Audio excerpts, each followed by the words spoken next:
जय हिंद दोस्तों, मैं नवीन शर्मा आप सभी का स्वागत करता हूं। आशा करता हूं आप सब एकदम अच्छे हैं, एकदम बेहतरीन हैं। एक बार सारे दोस्त कमेंट सेक्शन में बताएंगे कि आप सब कैसे हैं।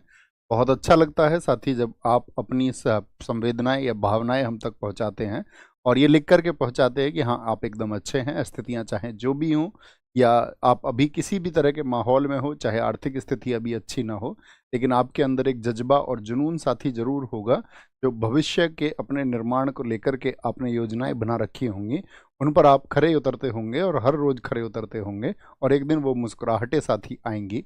आप सारे साथियों का स्वागत है। विनीत चौधरी, नवीन सर का बोझ, कृष्णा दीक्षित, और ये बोझ कब उतरेगा, अनूप व्लॉग, पूजा चौधरी, निकिता सैनी, जरा सा झूम लूं मैं, आशुतोष माहौर, सैलू फोगाट, नीरज यादव, सारे प्यारे साथियों का बहुत सारा स्वागत है।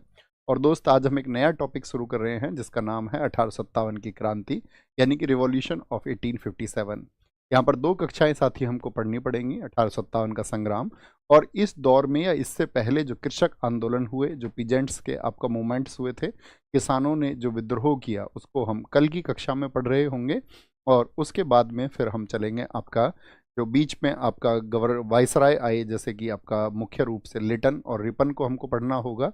और फिर हम भारत के राष्ट्रवादी चरण की तरफ, यानी कि कांग्रेस के निर्माण और स्वतंत्रता संग्राम की तरफ बढ़ेंगे। और यूँ कहें तो मुख्य रूप से वह इतिहास आ चुका है जिसको आपकी समझ बहुत अच्छे से होनी चाहिए। तो एक बार थम्स अप कर देंगे। जी हाँ, हम सब पढ़ने के लिए तैयार हैं। पिछली कक्षाओं में साथी आपने देखा किस तरह से भारत को विवश किया गया और किस तरह से भारत के साथ में एक लूटिंग प्रोसेस को चलाया गया, एक लूट की प्रणाली अपनाई गई और भारत को खोखला करने का काम किया गया। और ब्रिटिश ईस्ट इंडिया कंपनी जिसका प्रसार अब होता जा रहा था, उसकी लालसा दिन पर दिन बढ़ती जा रही थी।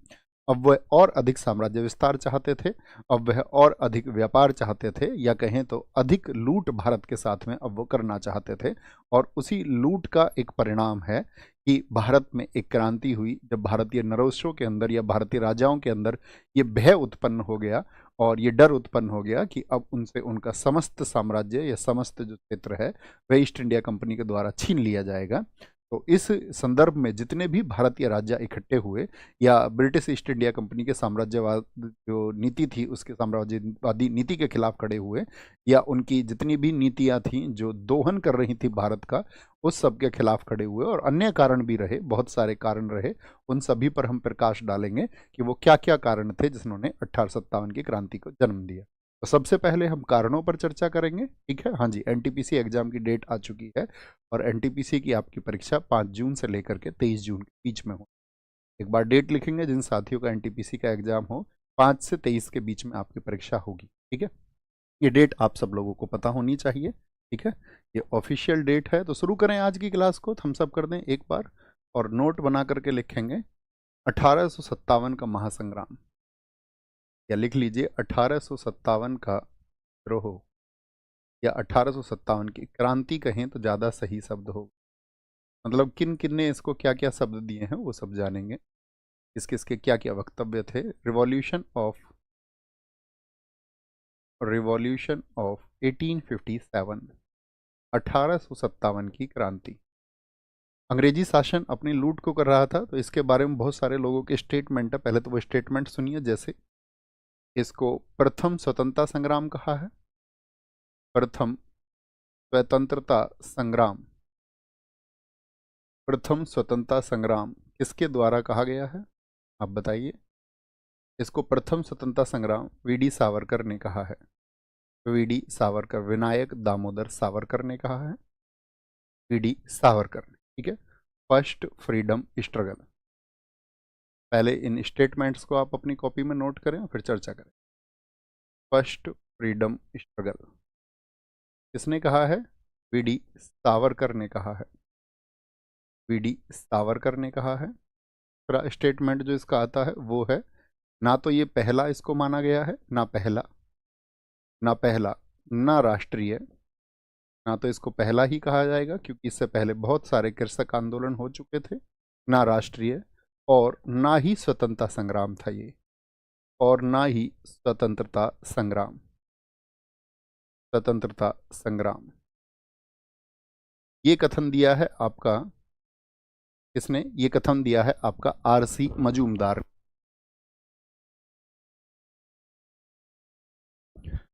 इसको किसने कहा है? आरसी मजूमदार ने कहा है, आरसी मजूमदार। क्या कह दिया मजूमदार साहब ने? इसको नाम दिया है, ना तो ये पहला था, neither first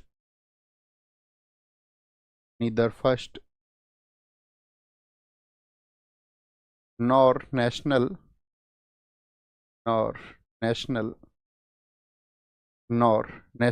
nor the freedom struggle, nor the freedom struggle. ये किसके द्वारा कहा गया है? ये कहा गया है आपका आरसी मजूमदार के द्वारा। ओके, एक स्टेटमेंट और आता है आपका, धर्मांधों और ईसाइयों के बीच का ये संघर्ष था।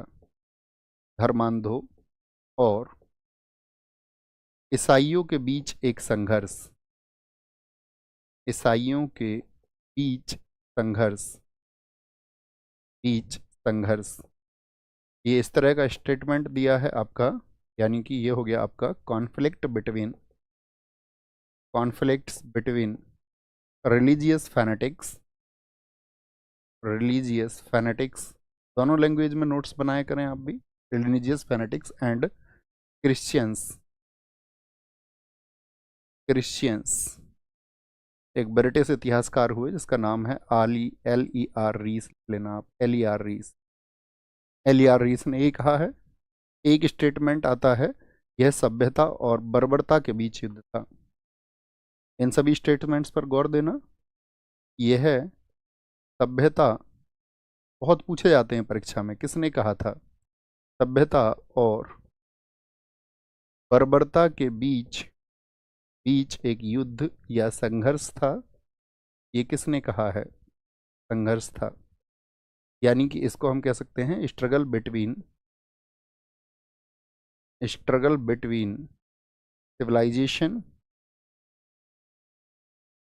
Civilisation and barbarism. ये स्टेटमेंट है टी.आर. होम्स का। और एक स्टेटमेंट आपका आता है कि इसको एक षड्यंत्र कह दिया था, 1857 की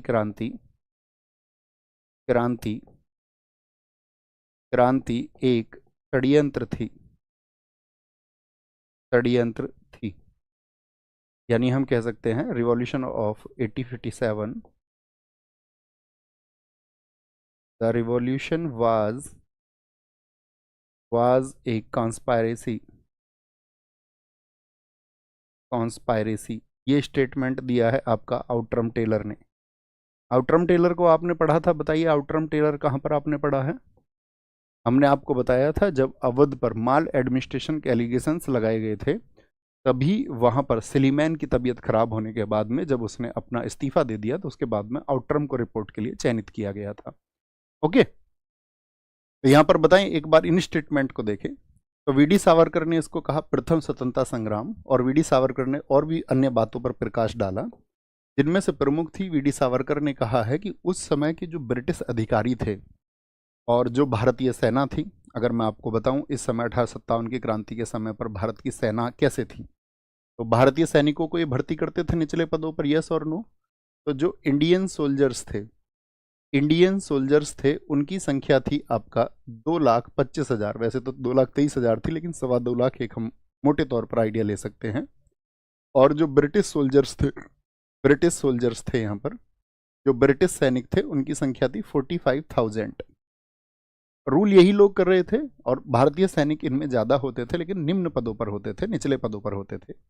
तो यहाँ पर एक बात पर प्रकाश और डाला वी.डी. सावरकर, उन्होंने कहा कि ब्रिटिश अधिकारी अपनी परेड के दौरान में बहुत सारी जगह पर पैगंबर और राम के खिलाफ शब्द बोलते थे, और उनको गाली सूचक शब्द दिया करते थे, और साथ में सैनिकों को भी प्रेरित करते थे इस तरह की, और सैनिकों के सामने ही इस तरह के वक्तव्य उनके होते थे। ठीक है, तो प्रथम स्वतंत्रता संग्राम उन्होंने कहा, ना तो इसको पहला माना कि भाई इससे पहले बहुत सारी जगह पर संघर्ष हुए आपका किसानों के, ना इसको राष्ट्रीय कहा गया, और ना ही स्वतंत्रता संग्राम आरसी मजूमदार ने।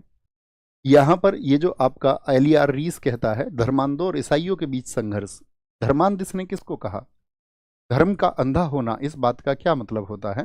यानी कि जब कोई एक धर्म का व्यक्ति दूसरे धर्म में बहुत सारी बुराइयां या उसमें सिर्फ और सिर्फ आलोचना ढूंढने लगे तो वह उसको धर्मांध कहने लग जाता है।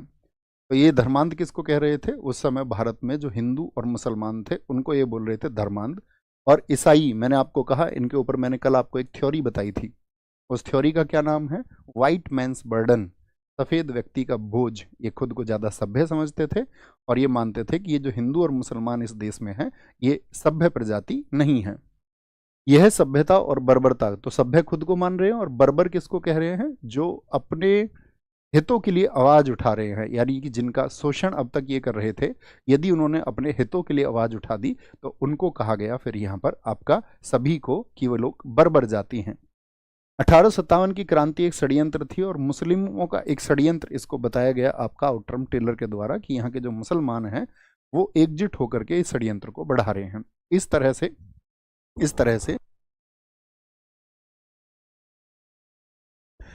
तरह से ये बातें बढ़ाई गई। बात समझेंगे? कोई दिक्कत? अच्छा, एक बात आती है, इसको सिपाही म्यूटिनी किसने कहा था? सिपाही म्यूटिनी, सहन साहब एक इतिहासकार हैं, इसको उन्होंने बोला सिपाही म्यूटिनी, एक सैनिक विद्रोह था। ये भी एक अच्छा कथन है, सिपाही म्यूटिनी। ये सेन थे जिन्होंने कहा था और सेन को ही जिम्मेदारी दी गई थी कि 1857 का जो संग्राम है उसके ऊपर वो इतिहास को लिखें। ठीक है, इतिहास को लिखें। ठीक है, तो इस तरह से वो जानकारी उनको दी गई थी।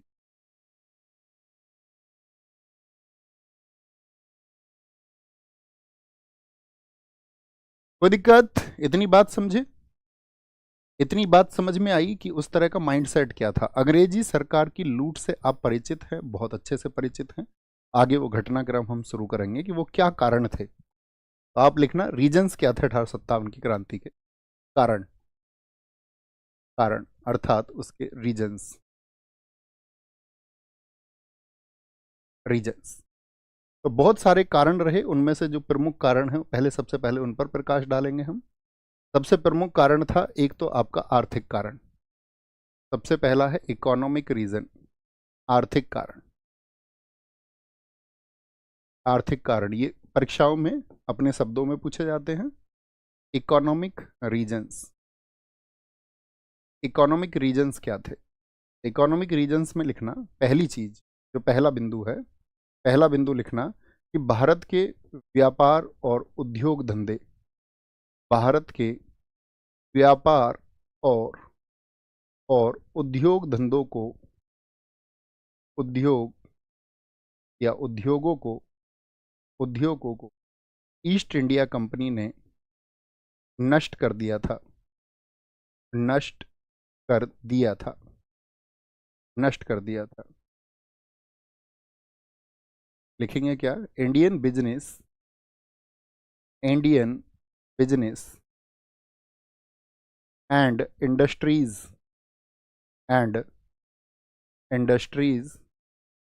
वर destroyed by east India company. कोई भी बच्चा अतिरिक्त बातों में लगा हुआ हो, अपने मन को संयम में रखना है हमेशा, कभी भी खुद को भटकने नहीं देना है और खुद से ये वादा करना है कि क्लास में मैं सिर्फ सुनने के अलावा और लिखने के अलावा अतिरिक्त कोई भी बात नहीं करूंगा। जब मुझसे प्रश्न पूछा जाएगा तभी मेरी जवाबदेही होगी, अन्यथा मैं खुद को बांध करके रखूंगा, एकदम से संयमित रखूंगा। तो भारत के व्यापार और उद्योग धंधों को ईस्ट इंडिया कंपनी ने नष्ट कर दिया, इसको आप भली भांति जानते हैं। जैसे कि अगर मैं आपको बताऊं, मैंने आपको बताया था, अब मेरा प्रश्न आपसे रहेगा कि प्राचीन समय में भारत विश्व की जीडीपी का कितने प्रतिशत उत्पादन करता था? लगभग में आप एक संख्या बताइए। हमने आपके वर्तमान चाइना से भी तुलना करके आपको बताया था कि जब भारत में अन्य लोग नहीं आए थे तो भारत पूरे विश्व का 1/4 या हम कहें 24% to 25% प्रोडक्शन करता था। तो भारत तो बहुत अच्छा था। और उस समय अगर भारत की तुलना हम अन्य यूरोपीय देशों से करें तो कोई भी यूरोप का देश ऐसा नहीं था जिसके उद्योग धंधे भारत के मुकाबले अच्छे हों या भारत की तुलना में भारत से ज़्यादा अच्छे हों। यानी भारत एक सोने की चिड़िया था। भारत में उद्योग धंधे, यहाँ जो व्यापार था आपका वो खूब फल फूल रहा था। अरब देशों के साथ में यूरोप तक स्थल मार्ग से खूब व्यापार होता था, खूब मुनाफा भारत के लोगों को होता था, भारत के लोगों के पास में करने के लिए काम था, रोजगार था, उन सब के पास में आपका इंडस्ट्रीज थी। ठीक है, तो अंग्रेज सरकार ने इसको कैसे फिर नष्ट कर दिया? तो अंग्रेजों ने क्या किया आप जानती हैं, यहाँ का जो आपका रॉ मटेरियल होता था, उस रॉ मटेरियल को जब यहाँ से लेके जाते थे तो उस पर तो टैक्स होता था नाम मात्र का। जैसे कि 3 चीज़ों के बारे में मैं आपको बता सकता हूँ। उदाहरण दे करके। जैसे एक तो इसमें क्या था, सूती वस्त्र थे जो कॉटन के थे, सूती वस्त्र थे आपका।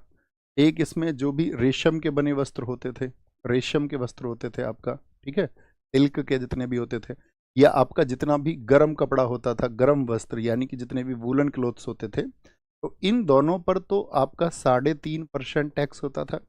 और गर्म वस्त्रों पर अंग्रेज सरकार कितना टैक्स लगाती थी, 2% का टैक्स। ये क्या था, जो भारत से साथी क्या होता था, निर्यात होता था, भारत से निर्यात होता था, यानी कि अंग्रेज ही यहां से निर्यात कर रहे थे, हाँ या ना, यस और नो। हाँ जी भैया, हम इस बात को समझते हैं।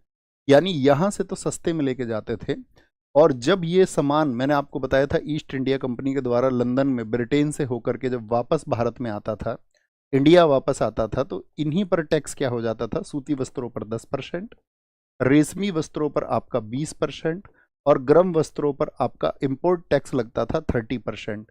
तो कैसे भारतीयों से एक लूट हो रही थी, और कैसे भारतीयों ने अपने इन वस्त्रों के काम को करना छोड़ दिया और त्याग दिया, या यूं कहें तो लाखों लोग इस देश में बेरोजगार हो गए। लाखों लोगों के बेरोजगार होने की स्थिति में अब उनके पास में एक विद्रोह जैसी भावना ही आएगी।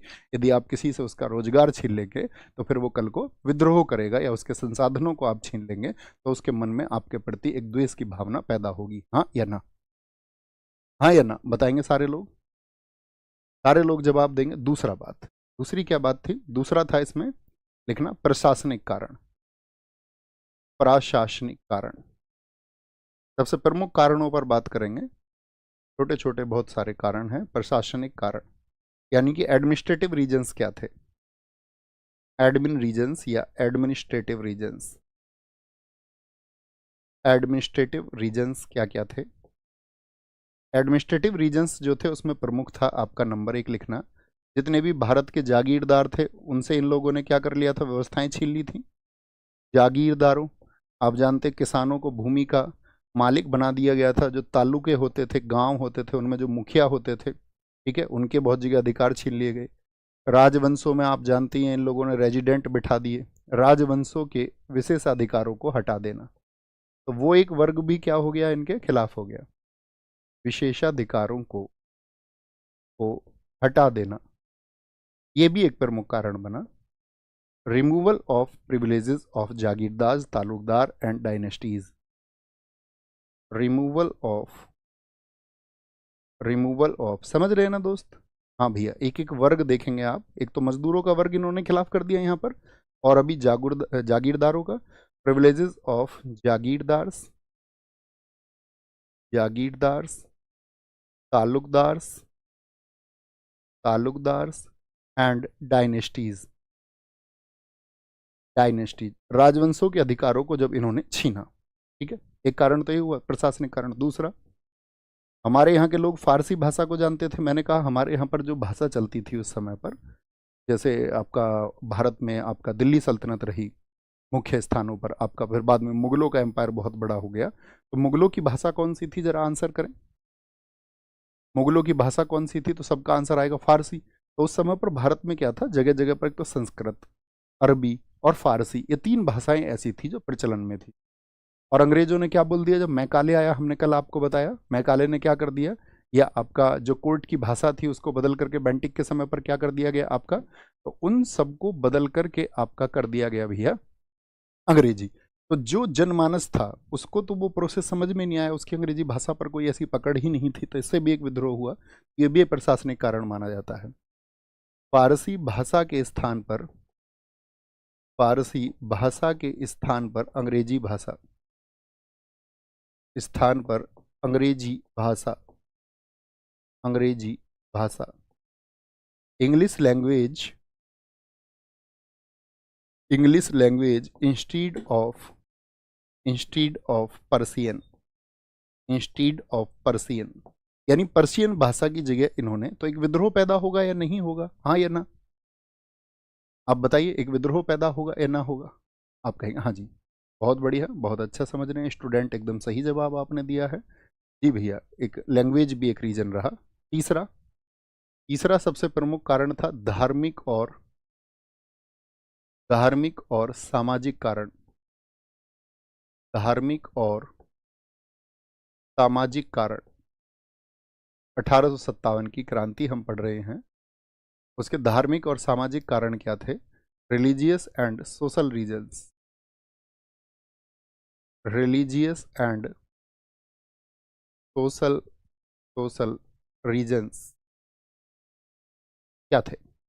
जैसे सबसे प्रमुख है इसमें आपका सती प्रथा का अंत। तो क्या सती प्रथा के अंत से सभी लोग खुश हुए? कल क्या समझाया था मैंने आपको? End of Sati system, end of Sati system, end of Sati system. तो सती प्रथा खत्म हो जाने से सभी लोग खुश नहीं हुए। कुछ लोगों को लगा कि हमारे जो धर्म है, हमारा जो वैदिक धर्म है, या हमारे जो वेद कहते हैं उसके अनुसार जो बातें सही हैं, उन सब के खिलाफ ये प्रश्न चिन्ह उठा रहे हैं। जबकि मैंने कल आपको बता दिया कि किस तरह वेदों की भाषा को भी समय के रहते रहते बदला गया था। बात समझ गए? तो इससे एक वर्ग समझा कि हमारी अपनी जो कस्टम्स रीति रिवाज उनको खत्म कर रहे हैं। एक साथ ही इसमें विधवा पुनर्विवाह किसके समय पर आपका ड्राफ्ट किया गया था? विधवा पुनर्विवाह अधिनियम डलहौजी के टाइम पर आया। सती प्रथा का अंत किसके समय पर हुआ था? अधिनियम का लागू होना, ये साथ ही आपका लागू हो गया था कैनिंग के समय पर, ड्राफ्ट बना था डलहौजी के समय पर। तो जो विडो रिमैरिज एक्ट था, यानी कि महिलाएं आगे जीवन में बढ़ें और फिर से वो शादी कर सकती हैं, उनको अपवित्र ना माना जाए, तो इससे भी भारतीयों के अंदर एक रोष पैदा हुआ कि भाई हमारे रीति रिवाजों को ये लोग आपका काउंटर कर रहे हैं। तीसरा रीजन क्या था? तीसरा रीजन था 1845 का जेल अधिनियम, जेल अधिनियम 1845 का जेल अधिनियम, जेल एक्ट 1845, एक एक्ट आया था, ये भी एक रीजन था। देखो विडो मैरिज एक्ट कब आया है? 1856 में, ये बड़ा है, लागू भी 1856 में हुआ। सती प्रथा का अंत हुआ 1829 में। तभी से जो जन आक्रोश है वो बढ़ता जा रहा था। 1845 का जेल अधिनियम क्या था? देखो इसमें ये होता था कि आपका जो खाना बनता था जेल में, तो अब तक तो वो खाना जो है आपका, भाई कैदी तो आप समझते हैं ना, व्यक्ति किसी अपराध के लिए जेल में ठूस दिया जाता था अंग्रेजों के समय। अपराध करे ना भी करे तो ये तो किसी को भी अंग्रेज मारपीट कर देते थे, किसी को भी ये जेल में बंद कर देते थे। और जो जज होते थे उस समय, यूरोपियन जज होते थे, वो भी अंग्रेजों की तरफदारी करते थे। लेकिन जेल में जाने के बाद में जो खाना था वो मुख्यतः उस समय पर ब्राह्मण आदि जो कैदी होता था उससे बनवाया जाता था। लेकिन एक 1845 में एक आपका लॉ आया, उसके अनुसार क्या हुआ कि भाई जो खाना है ना, खाना अब जो है एक समूह के द्वारा, और जिसमें सभी व्यक्ति होंगे उनके द्वारा बनाया जाएगा। अब आप सोचिए प्राचीन भारत में क्या रहा होगा? प्राचीन भारत में तो ये रहा कि अगर किसी और के यहाँ का खाना आपने खा लिया तो आपकी जाति जो है वो भ्रष्ट हो जाएगी, या किसी निम्न वर्ग के व्यक्ति के द्वारा बना खाना आपने खा लिया तो आपकी जाति भ्रष्ट हो जाएगी। इस तरह की जो मानसिकता लोगों के अंदर खूब मतलब बलबती थी, बहुत जोर शोरों से उनके अंदर निवास करती थी। तो अब क्या होगा जब ये नियम आया कि भाई खाना अब सब बनाएंगे? तो 1845 में ये हुआ कि कोई व्यक्ति जो जेल से छुट करके आता था, अगर एक गरीब व्यक्ति हुआ करता था तो उसका सामाजिक बहिष्कार हो जाता था, उसको उसकी जाति से बहिष्कृत मान लिया जाता था कि इसने जो अंदर खाना खाया है वो अन्य व्यक्तियों के द्वारा बना हुआ खाना खाया है। तो इस सब का कारण कौन है? इस सब का कारण हम थे या ईस्ट इंडिया कंपनी थी? आप मुझे बताएं एक बार। तो आप कहेंगे कि भैया इस तरह की चीज़ें चल रही थी। 1845 का जेल अधिनियम हो गया, एक कारण था। एक प्राचीन समय में मैं आपको ले जाना चाहूँगा। मैं आपसे पूछूंगा भारत में ईसाई पादरियों को आने की छूट किस एक्ट से मिली थी? जो ईसाई मिशनरी यानी ईसाई धर्म प्रचारक भारत में आ सकते थे तो उसकी छूट जो मिली थी, तो आपको याद होगा 1813 का एक्ट। 1813 के एक्ट में क्या कहा गया था? ईसाई मिशनरी अब भारत आ सकते हैं अपने धर्म प्रचार के लिए, और सारा जो गुड़ गोबर किया भारत की सभ्यता का वो किया इन ईसाई मिशनरियों ने। ईसाई मिशनरी का भारत आगमन, भारत आगमन। अब इन्होंने बहुत सारे बहाने ढूंढे। अब इनका मुख्य उद्देश्य क्या था कि भाई कैसे भी करके यहाँ पर जो हिंदू और मुसलमान है इन सभी को ईसाइयत में बदलना है। इनका मुख्य टारगेट था कि कैसे भी करके भारत को जो है एक ईसाई देश बनाना है, और ईस्ट इंडिया कंपनी इसके लिए आतुर थी। तो यहाँ पर जितने भी ईसाई मिशनरी आए उन्होंने खूब खुले तौर पर आपका हिंदू मुस्लिम आलोचना शुरू की। हिंदू धर्म के ऊपर उन्होंने सवाल खड़े करने शुरू किए, यहाँ के अंधविश्वासों के ऊपर उन्होंने सवाल खड़े करने शुरू किए, यहाँ के आपका, और सही भी था, कुछ अंधविश्वास थे और आप किसी व्यक्ति को तार्किक रूप से उस अंधविश्वास के बारे में बताएंगे तो आप समझेंगे या सभी लोग समझेंगे कि हाँ ये तो अंधविश्वास है। तो जो भोला वाला व्यक्ति है वह आकर्षित हो जाता है दूसरी तरफ। ऐसे ही मुस्लिम धर्म में जो भी आपका चीज़ें थी उन सब के ऊपर इन्होंने काउंटर किया, और कहने का मतलब है हिंदू मुस्लिम दोनों धर्मों की आलोचना इन्होंने बड़े स्तर पर शुरू कर दी, खुले मंचों से। जैसे कि मैं आपसे बताऊं, जैसे हम अभी अंधविश्वास के ऊपर बात कर रहे थे, तो अंधविश्वास तो आप समझते होंगे, यानी कि एक ऐसा विश्वास जिसका कोई तर्क ना हो, उसी को हम अंधविश्वास कहते हैं।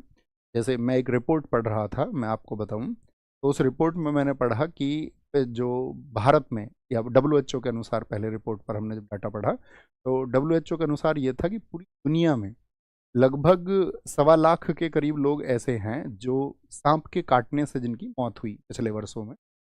और अगर पिछले वर्ष की हम बात करें तो पिछले वर्ष जो मौत हुई सांप के काटने की वजह से, उन मौत का जो आंकड़ा है, डेथ का आंकड़ा है ऑल ओवर द वर्ल्ड, वो है 81,000। और उसमें भारत में जो मौत हुई हैं आपका, उसमें से 80% लगभग, नहीं पिछले वर्ष 81,000, उससे पिछले वर्ष था, पिछले वर्ष की अगर हम बात करें तो उसमें डेटा था वो आपका लगभग 63,000 ऑल ओवर वर्ल्ड।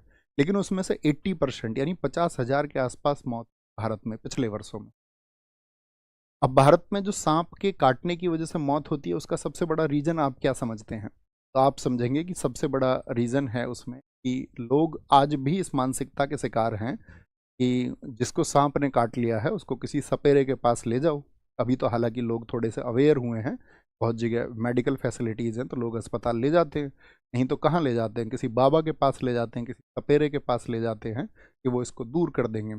इवन ऐसा भी कई जगह देखा गया कि कई जगह तो मंदिर प्रचलित है, जैसे कि एक महिला को एक सांप ने काटा तो ये है कि इस मंदिर की परिक्रमा आप कर लेंगे, और तो इस मंदिर की परिक्रमा के अंदर कोई सांप भी नहीं आता, और इसका अगर परिक्रमा आप कर लेंगे तो वो महिला को जब सांप ने काट लिया वो उस मंदिर पहुंच गई, तो वहां जा करके उसकी डेथ हो गई। तो बड़ा प्रश्न चिन्ह लगा कि ऐसा क्यों हुआ। जैसे आपने देखा होगा कई जगह ये कहते हैं कि इस जगह पर जो है सांप का काटा हुआ व्यक्ति नहीं मरता है। ये सुनी होंगी आपने इस तरह की कहानी, या नहीं सुनी? इस जो सीमा है इसके अंदर सांप नहीं काटता है, या इस यहाँ पे सांप काट ले तो मरता भी नहीं है। क्योंकि दुनिया में जितनी भी सांप की प्रजातियां हैं, जैसे कि दुनिया में आपका तो ये कहा जाता है कि उनमें से सिर्फ 25% ही जहरीली हैं, 75% जहरीले सांप होते ही नहीं है। हो सकता है उस देश की या उस जगह की, उस स्थान की भौगोलिक व्यवस्थाएं ऐसी हो कि वहाँ के सांपों में जहर ही ना हो। पॉसिबल है ना कि वहां पर सांप काट भी ले तो कोई दिक्कत नहीं। अब इसका मतलब ये थोड़ी है कि हम ये विश्वास पैदा कर लें कि इस इलाके में सांप के काटने से मौत नहीं होती तो जहरीला सांप भी काट लेगा तो मौत नहीं होगी। तो ऐसे जहां पर मान्यताएं थी वहां पर जब सांपों ने काटा तो लोगों की डेथ हो गई। अब लोगों की डेथ हो गई तो लोगों ने सोचा कि यार ये तो ईश्वर की कृपा में कमी हो गई, यहाँ तो डेथ नहीं होती थी। तो इसके लिए बहुत सारे प्रयोग हुए, सर्वदन समिति वगैरह इन सब के द्वारा। तो उन्होंने लोगों को समझाया जा करके गांव गांव में कि आप इसके लिए प्राथमिक उपचार करें, आप अंधविश्वास का शिकार ना हो। तो उन्होंने कहा नहीं जी, हमारे यहाँ पर तो इस मंदिर की परिसीमा में सांप ही नहीं आता। तो वो सांप उन्होंने ले जा करके प्रयोग करके लोगों को दिखाए कि ये देखिए, आप कोई चूना मिट्टी वहाँ पे वो डालते थे कि इसमें सांप नहीं जाएगा, उन्होंने उस चूना मिट्टी को डाला और सांप सारे एंटर कर गए आसानी से। तो लोगों के भ्रम ऐसे ऐसे दूर करने पड़ते हैं प्रयोग के द्वारा, तर्क के द्वारा। तो बहुत सारे लोग प्रयोग करते भी हैं जो लोगों के अंधविश्वास को खत्म करने का काम करते हैं, लेकिन फिर भी जब व्यक्ति अशिक्षित होता है तो वो चीज़ों को बहुत आसानी से एक्सेप्ट नहीं करता है। जो उसके मस्तिष्क में वर्षों तक, शताब्दियों तक उसके मस्तिष्क में जो चीज़ पहुंचाई गई हो तो वो यूं ही नहीं त्याग कर सकता है। तो यही अंधविश्वास होता है। तो ईसाई मिशनरी भारत में आए और खूब इन्होंने आलोचना की भारत में जो अंधविश्वास चल रहे थे, धर्मों में फैले अंधविश्वास थे उनके खिलाफ। इसी में इन्होंने एक आड़ बनाया स्त्री शिक्षा को। इन्होंने कहा कि भाई अब हम भारतीय जिम्मेदार थे, हम महिलाओं को जो है आपका जो निचले वर्ग में, या कहें तो हम निम्न वर्ग की महिलाओं को तो पढ़ने का बिल्कुल अधिकार नहीं था। हम आपको आधुनिक भारत में बताएंगे सावित्री भाई फुले जी ने क्या योगदान दिया है इस देश को, कैसे उन्होंने इस देश को दिशा दी या महिलाओं को दिशा दी। तो यहाँ पर उन्होंने क्या किया, स्त्री शिक्षा के नाम पर स्कूल खोले, और वहाँ पर जब ये बुलाते थे तो वहाँ की प्रार्थनाओं में कहा जाता था, तुम्हारा ईश्वर कौन है, और बच्चों से बुलवाया जाता था बदले में ईसा मसीही। तो उन बच्चों के ही माइंड सेट को अंग्रेज सरकार क्या है थोपने लग गई थी। उन बच्चों को जबरन सिखाया जाता कि तुम्हारा ईश्वर कौन है, तो ईसा मसीह तुम्हारा ईश्वर है, ये सब कह करके उनको बढ़ाया जा रहा था। ठीक है। और ईसाई मिशनरी भारत में आए तो क्या खोले इन्होंने, भारत में आकर के बहुत सारे स्कूल्स खोले और उन स्कूल्स में इन्होंने क्या कर दिया, बाइबिल का अध्ययन अनिवार्य कर दिया। बाइबिल का अध्ययन, बाइबिल का जो अध्ययन था, यानी सबको बाइबिल पढ़ना पड़ेगा, तो बाइबिल का अध्ययन होने लगा, बाइबिल को ये लोग पढ़ाने लगे। कहने का मतलब है कि मस्तिष्क से यानी मानसिक रूप से उनको ईसाई बनाने की प्रक्रिया चल गई। तो इस देश में जो लोग इंटेलेक्चुअल वर्ग था, यानी कि इस देश में जो शिक्षित वर्ग था, वह भी इसका विरोधी बना। और उसने देखा ना किस तरह से ये सरकारें प्रयोग कर रही हैं अपने। दूसरा कारण क्या था शिक्षित वर्ग के विरोध का, आपको मैंने बताया था कि कार्नवालिस तो भारतीयों से एकदम नफरत करता था, वह तो भारतीयों को अयोग्य समझता था। लेकिन बेंटिक के समय पर 1833 के एक्ट में क्या कहा गया था, 1833 के एक्ट में ये कहा गया था कि योग्यता ही सेवा का आधार होगा। बोलो हाँ या ना, ये हमने बताया था आपको पिछली क्लास में। योग्यता ही सेवा का आधार होना चाहिए। Eligibility is the only basis of service, यही आपका आधार होना चाहिए, ये बात कर दी थी। लेकिन क्या ब्रिटिश सरकार ने इसको अपनाया था, आप कहेंगे नहीं, ब्रिटिश सरकार ने सिर्फ कागजी तौर पर इसको कहा, और भारत में जितने भी शिक्षित लोग थे उन सबको अनुमन जो नौकरियां उनको मिलनी चाहिए थी या उनकी योग्यता के अनुसार जो उनको मिलना चाहिए था वह उनको नहीं मिल रहा था। एक शिक्षित वर्ग इस बात को लेकर के भी विरोध में था कि भाई आपने जब 1833 के एक्ट में कह दिया कोई भी आपका धर्म, कोई जाति, कोई लिंग या फिर आपका कोई रूप या फिर रंग इसके आड़े नहीं आएगा, योग्यता के आड़े नहीं आएगा, फिर हम शिक्षित भारतीयों को क्यों अच्छे पदों पर नहीं पहुंचा जाने जा रहा। अब इसके बहुत सारे कारण थे, खुद ब्रिटिश सरकार तो चाहती ही नहीं थी और ब्रिटिश सरकार की जो मीडिया थी वो भी नहीं चाहती थी। जैसे राजा राम मोहन राय के बेटे थे तो उनको बंगाल सिविल सर्विसेज में एक पद दे दिया गया, एक उच्च पद दे दिया गया। तो उस समय के ब्रिटिश अखबारों ने खूब आलोचना की कि इस तरह तो और भारतीयों के अंदर भी डिमांड बढ़ेंगी और भारतीय कल को मांग करने लगेंगे उच्च पदों की, तो फिर ईस्ट इंडिया कंपनी के उच्च अधिकारियों का जो सम्मान है वो घटता चला जाएगा। ठीक है, आप समझ पा रहे हैं सारी चीजों को। पांचवा कारण क्या था, अंग्रेजों के प्रति सम्मान। अंग्रेजों के प्रति सम्मान, अब अंग्रेजों के प्रति सम्मान आप जानते हैं, अंग्रेजों ने जहां कहीं भी अपने रेस्टोरेंट्स बनाए वहां पर भारतीय नहीं जाते थे। आपने खूब देखा होगा, dogs and Indians are not allowed, यानी कि कुत्तों और भारतीयों का प्रवेश जो है वर्जित है। अब इस तरह की मानसिकता थी अंग्रेजों की कि अपने उन जो क्लब्स थे, उनके रेस्टोरेंट्स थे, वहां पर भारतीय नहीं जाते थे। और अगर कोई अंग्रेज अधिकारी होता था, सैनिक हो चाहे असैनिक अधिकारी हो, यानी कोई गोरा हो, तो उस गोरे व्यक्ति को सम्मान देना जरूरी था।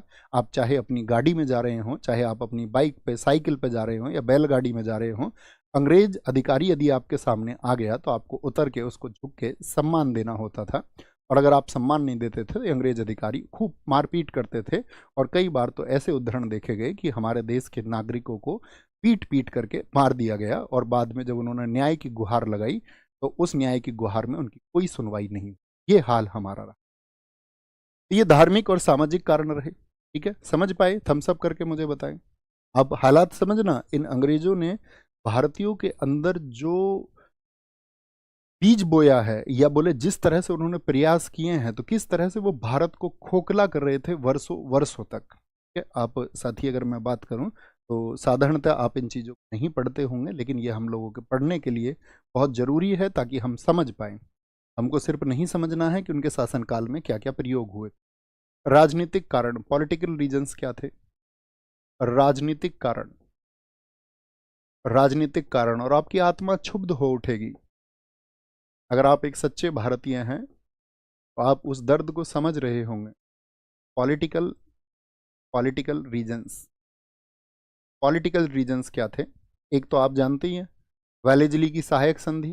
मैंने कहा था इसने भारत में अंग्रेजी राज्य को अंग्रेजों के भारतीय राज्य में बदल दिया। इसकी थी सहायक संधि, जो सब्सिडरी पॉलिसी थी। मेरा आपसे प्रश्न ये रहेगा, सब्सिडरी पॉलिसी के अधीन सबसे पहले किसको हड़पा गया था। तो ये बहुत सारे फैक्टर्स हैं। दूसरा, एक आपका doctrine of lapse. Doctrine of lapse किसने अपनाया था, सबसे ज़्यादा तो बेड़ा गर्क इसी ने किया कि भारतीयों को बच्चा गोद तक नहीं लेने दे रहा था, डलहौजी। ठीक है, सहायक संधि किसकी थी? Wellesley, Wellesley. तो जब भारतीयों के आपका ये सेना एंटर करा देते थे, मैंने बताया सब्सिडरी पॉलिसी से एक अंग्रेज रेजिडेंट रखते थे, सेना देते थे, सेना को बढ़ाते चले जाते थे। अंग्रेज जब उस अंग्रेजी सरकार का, अंग्रेजी सेना का जब वह वो राजा नहीं कर पाता था तो उसके क्षेत्र को ले लेते थे। डॉक्ट्रिन ऑफ लैप्स डलहौजी का है। इसकी पिछली ही क्लास में हमने सारा विवरण आपको दिया कि किस तरह अंग्रेजों ने अपनी मंशा को पूरा करने के लिए अपने ही नियमों को, जो गोद लेने की स्वीकार्यता उन्होंने दी थी, उसको कैंसिल कर दिया। बखूबी आप जानते हैं बहुत अच्छे से। हाँ जी। तो डॉक्ट्रिन ऑफ लैप्स ये भी एक राजनीतिक कारण बना, क्योंकि आपको पता है ये डलहौजी का कार्यकाल मुझे बताएं 1848 से 56, इसके जाने के एक वर्ष बाद ही तो 1857 की क्रांति हो गई थी। ठीक है, डॉक्ट्रिन ऑफ लैप्स हो गया एक कारण। यहां पर आप बात बोले तो जितने भी सम्मानित व्यक्ति थे उनका अपमान ये करते थे, सम्मानित व्यक्तियों का अपमान, सम्मानित व्यक्तियों का अपमान, सम्मानित व्यक्तियों का अपमान, disrespect of, disrespect of, disrespect of ऑनरीज, honorary people. जो सम्मान के लायक व्यक्ति थे, सम्मान के लायक व्यक्ति से क्या समझेंगे? जैसे कि मैंने आपको कहा जागीरदार, तालुकदार, इन सबको तो खत्म उन्होंने कर ही दिया। तो अब यहाँ पर एक प्रश्न आता है, जैसे कि मुगल सम्राट था, मैंने आपको बताया था अंतिम मुगल सम्राट का नाम आप मुझे बताइए। अंतिम मुगल सम्राट जिसने 1837 से 1857 तक शासन किया था, उसका नाम है बहादुर शाह जफर। अब बहादुर शाह जफर या बोले तो जो मुगल शासक थे वो सब आपका रहते थे लाल किले में। तो लाल किले में आपका जब कैनिंग आया, कैनिंग, कैनिंग डलहौजी के बाद में आएगा, हम आपको पढ़ाएंगे कैनिंग। 1856 से लेकर के डलहौजी के जाने के बाद में कैनिंग आया था 1856 से 62, यानी कि जब आपका 1857 का संग्राम हुआ तो कैनिंग भारत में वायसराय था। दोनों के वर्ष आप याद रख लेना, इस समय बहुत महत्वपूर्ण घटनाक्रम हुए हैं। तो कैनिंग ने यह कह दिया था कि भाई जो लाल किला है आपको खाली करना होगा और इसके बाद में कोई भी आपका मुगल सम्राट नहीं होगा, यानी बहादुर शाह जफर जो है वो अंतिम मुगल सम्राट हैं और बहुत जल्दी अब उनको उनसे शासन छीन लिया जाएगा। अब देखिए भारत में जो भावना थी, क्योंकि जब भारत में आए सब लोग, मुगल शासक आए, तो मुगल शासक क्या यहाँ के पैसे को लूट करके कहीं बाहर देश में भेज रहे थे? हाँ या ना? आप सबने समझा है मुगलों को उन्होंने क्या किया यहाँ पर आकर के। उन्होंने बेशक बहुत जगह बहुत सारे शासकों ने अत्याचार किए अपने साम्राज्य विस्तार के लिए, जो उस समय की नीतियाँ होती थी, अधिकतर राजा उसी को करते थे, युद्ध होते थे और युद्ध में हानियां होती थी, लेकिन कोई पैसा उन्होंने भारत से बाहर नहीं भेजा, यानी भारत को खोखला करने का काम नहीं किया। तो वो जब यहाँ पर बस गए तो भारत के लोगों के अंदर ये भावना थी कि जो मुगल शासक हैं वो ये आकर के यहाँ बस गए हैं। ऐसा नहीं है कि उनके लिए कोई आपका जो मुख्य केंद्र है वो बाहर है और यहाँ से वो पैसा वहाँ भेजते हों, जैसा कि ईस्ट इंडिया कंपनी करती थी। लेकिन अंग्रेजों को वो क्या मानते थे? विदेशी मानते थे लोग, क्योंकि अंग्रेजों को विदेशी मानना एकदम से सही है, क्योंकि वो यहाँ पर बसने वाले नहीं थे। उनके तो अधिकारी आते थे और ट्रांसफ़र लग के कभी किसी देश में, कभी कहीं भेज दिए जाते थे। इसलिए भारतीयों के अंदर उनके लिए एक विदेशियों की भावना और हमारे राजाओं का जो आपका सम्मान नहीं उन्होंने किया, वह भी एक कारण बना। ठीक है, क्या बोलेंगे? एक आपका पेंशन पर रोक, बहुत सारे जो सम्मानित शासक थे पेंशन पर रोक, जैसे नाना साहब की पेंशन, जो कि आपका मराठाओं के आपका वंशज थे, दत्तक पुत्र थे, क्या बोलेंगे इसको? हम बोल सकते हैं ban on pension, ban on pension. तो पूछ लिया था निम्नलिखित में से कौन सा कारण नहीं था, आज भी हम क्वेश्चन आपको दिखाएंगे। इस तरह के बहुत सारे आपका रीजन थे, जैसे कि एक ब्रिटिश अधिकारी था, उसका नाम है चार्ल्स नेपियर। तो चार्ल्स नेपियर ने तो ये तक कह दिया था कि यदि मुझे 12 साल के लिए भारत की सत्ता सौंप दी जाए तो भारत में एक भी नरेश नहीं रहेगा, भारत में कोई भी निजाम का नाम नहीं सुनेगा और नेपाल हमारा होगा। तो इस तरह के स्टेटमेंट्स जब उस समय पर आ रहे थे तो भारतीय नरेशों को ये लगता था कि हमसे अब सब कुछ है हमारा छीनने की बारी आ चुकी है, अब पीक टाइम आ चुका है। ठीक है, एक सैनिक कारण क्या थे? सैनिक कारण ये भी लिखना, मिलिट्री रीजन्स क्या थे? सैनिक कारण, मिलिट्री रीजन्स क्या थे? मिलिट्री रीजन्स, सैनिक कारण क्या थे? ये हमने यहाँ पर राजनीतिक कारणों की बात की है, तो सैनिक कारणों में एक आता है आपका पोस्टल सेवाओं पर टैक्स। पोस्टल सेवाओं पर tax, tax on postal services. आप मुझे बताएं, जो पोस्ट ऑफिस एक्ट आया था डलहौजी के टाइम पर, वो किस ईयर में आया था? तो आप कहेंगे भैया 1854 में एक पोस्ट ऑफिस एक्ट आया था। अब से पहले क्या था कि उस पोस्टल में आपका ये होता था कि भाई 2 पैसे का खर्चा लिया जाता था यूं तो, लेकिन सैनिकों के लिए क्या था, ये पोस्टल सर्विसेज एकदम से फ्री थी। यानी सैनिकों को अपने किसी भी पोस्ट पर कोई खर्चा नहीं देना होता था। लेकिन 1854 में जब आपका पोस्ट ऑफिस एक्ट आया तो भारतीयों को इसको पेड कर दिया गया, भारतीय सैनिकों के लिए, अंग्रेज सैनिकों के लिए नहीं, सिर्फ भारतीय सैनिकों के लिए। तो उनके अंदर एक विद्रोह पैदा हुआ। लिख लेना, टैक्स ऑन पोस्टल सर्विसेज। एक एक यहां पर बात की गई समुद्र पार जाने की बात, समुद्र पार जाने की बात सैनिकों से की गई, टू क्रॉस द ओशियन। इसमें क्या दिक्कत है? टू क्रॉस द ओशियन, ये क्या विद्रोह की बात हो गई? तो ये दरअसल में एक सामान्य सेना भर्ती अधिनियम आया था 1856 में। कौन सा अधिनियम था? सामान्य सेना भर्ती अधिनियम, यानी कि आपका आर्मी रिक्रूटमेंट एक्ट एक आया 1856 में। तो चिंता की बात ये हुई थी कि उसमें पुराने सैनिकों के लिए नहीं था, वो था जितने भी नए सैनिक भर्ती होंगे उन नए सैनिकों को युद्ध के लिए कहीं भी भेजा जा सकता है। अब भारत में परंपरा ये थी कि कोई भी व्यक्ति यदि समुद्र पार यानी कि कहीं विदेश में कभी चला गया तो उसको उसकी जाति से बहिष्कृत कर दिया जाता था, उसको उसकी जाति से बहिष्कार कर दिया जाता था। यानी कि उसको ये माना जाता था कि ये हमारी जाति का व्यक्ति अब नहीं रहेगा। ये भी एक अंधविश्वास है। आज देखिए, आज तो किसी को जाति से बहिष्कृत नहीं किया जाता। इवन विदेश घूमने जाना तो एक लग्जरी का प्रमाण आज माना जाता है कि कोई व्यक्ति अगर जाकर के पेरिस से अपनी फोटो अगर पोस्ट कर दे तो ये माना जाएगा कि ये तो भैया बढ़िया, एक अच्छा इसकी आमदनी हो रही होगी, एक धनी व्यक्ति है जो विदेश में जाकर के भी घूम पा रहा है, तभी तो घूमेगा व्यक्ति। तो पहले इस तरह के अंधविश्वास थे, और जब वो अगर कभी चला भी जाता था सैनिक तो उसको उसकी जाति से बहिष्कृत माना जाएगा। इनको दिक्कत क्या थी? जितने भी पुराने सैनिक थे उन वे क्यों विद्रोह करेंगे अगर नियम नए सैनिकों के लिए था? तो पुराने सैनिक विद्रोह इसलिए कर रहे थे क्योंकि सेना में जो भर्ती होती थी वो पैतृक आधार पर होती थी।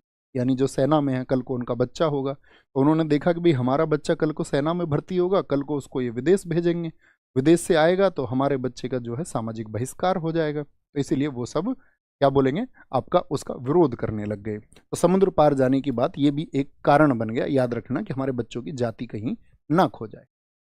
अच्छा, तीसरा कारण क्या था? अपने आप ही इमेजिन कर लिया वो में प्रमुख, इसको अलग से भी लिख सकते हैं, एक अफवाह थी। अफवाह समझते हैं? अफवाह किसी भी बात की फैल सकती है। रिमर्स, RUMORS, रिमर्स, अफवाह। अफवाह फैलती है इस बात की कि प्लासी के युद्ध में, जो प्लासी का युद्ध किस वर्ष में हुआ था? प्लासी के युद्ध के, ये बस 100 सालों के लिए आए हैं, प्लासी के युद्ध के 100 वर्ष बाद ये लौट जाएंगे। They will return after 100 years. ऐसी एक धारणा विकसित लोगों ने अपना आप कर ली। तो वो युद्ध कब हुआ था, प्लासी का युद्ध? बताइए किस किस के बीच में हुआ था? आप अब एक एक बिंदु को जानते हैं क्योंकि आप क्रमवार अध्ययन कर रहे हैं और आपकी एक पकड़ होगी इस पर। तो आप जानते हैं सिराजुद्दौला और क्लाइव के बीच में युद्ध हुआ था जिसमें ईस्ट इंडिया कंपनी की शुरुआत का कारण माना जाता। तो अपने आप ही इमेजिन कर लिया कि 100 वर्षों के बाद में ये लोग यहाँ से चले जाएंगे। ठीक है, यानी जाने की बारी कब आएगी? 1857 में। ये सब कारण थे। तो समझ में आया कितने सारे कारण हो गए। लेकिन तभी इमीडिएट कॉज क्या हुआ, तात्कालिक कारण क्या हुआ? कि भैया ये तो लंबे समय से सारी चीजें आ रही हैं, तात्कालिक कारण, एक इमीडिएट कॉज क्या हुआ? ऐसी कौन सी घटना घट गई कि ये सारी चीजें जो, ये तो मैंने आपको बताया, देखो किस किस वर्षों में है। किसी घटना ने जन्म लिया है आपका 1813 से शुरुआत हुई, कोई घटना 1829 की है, तो ये तो प्राचीन समय की घटनाएं हुई।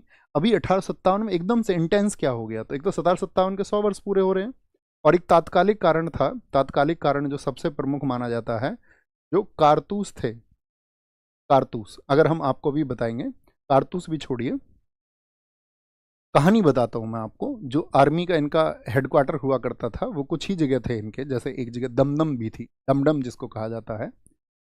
तो वहाँ पे आधुनिक इनका शस्त्रागार था जहाँ पर ये अपने मतलब तोप वगैरह इन सब की सर्विस करते थे, अपनी गन वगैरह इन सब को रखते थे। तो वहाँ पर एक बड़ी घटना घटी। इनके पास में जो राइफल होती थी उस राइफल का नाम था ब्राउन बेस। क्या नाम था? तात्कालिक कारण था कि एक राइफल जो अब तक ब्रिटिश सेना प्रयोग कर रही थी उसका नाम था brown base. Brown base rifle के नाम जानते हो? किसी एक राइफल का नाम आप भी लिखिए। जैसे जो लोग यूपी पुलिस में हमारे साथी होंगे वो जानते होंगे, यूपी पुलिस में रहती है इंसास राइफल 5.56 mm। AK-47 आपने देखी होगी, AK-47 जो 7.62 mm होती है। पबजी वाले भी जानते होंगे, जो लोग पबजी खेलते होंगे। तो हरी गोली जो होती है वो 5.56 की होती है, जो रेड आपका बुलेट होता है वो 7.62 होता है, ठीक है, जो AKM में लगता है, AK-47 में। तो वही 7.62 mm यहाँ पर था। और इस ब्राउन बेस राइफल की जगह वो प्रयोग करे यहाँ पर इनफील्ड राइफल। क्या? Enfield rifle, Enfield rifle, Enfield rifle. और ये इसकी जगह आपका 1856 की बात है, एक राइफल आई नई, और इसको लाया गया सबसे पहले कहाँ पर? डमडम कैंटोनमेंट में, डमडम छावनी, डमडम छावनी। और डमडम छावनी में क्या था आप समझिए उस समय की ये घटना।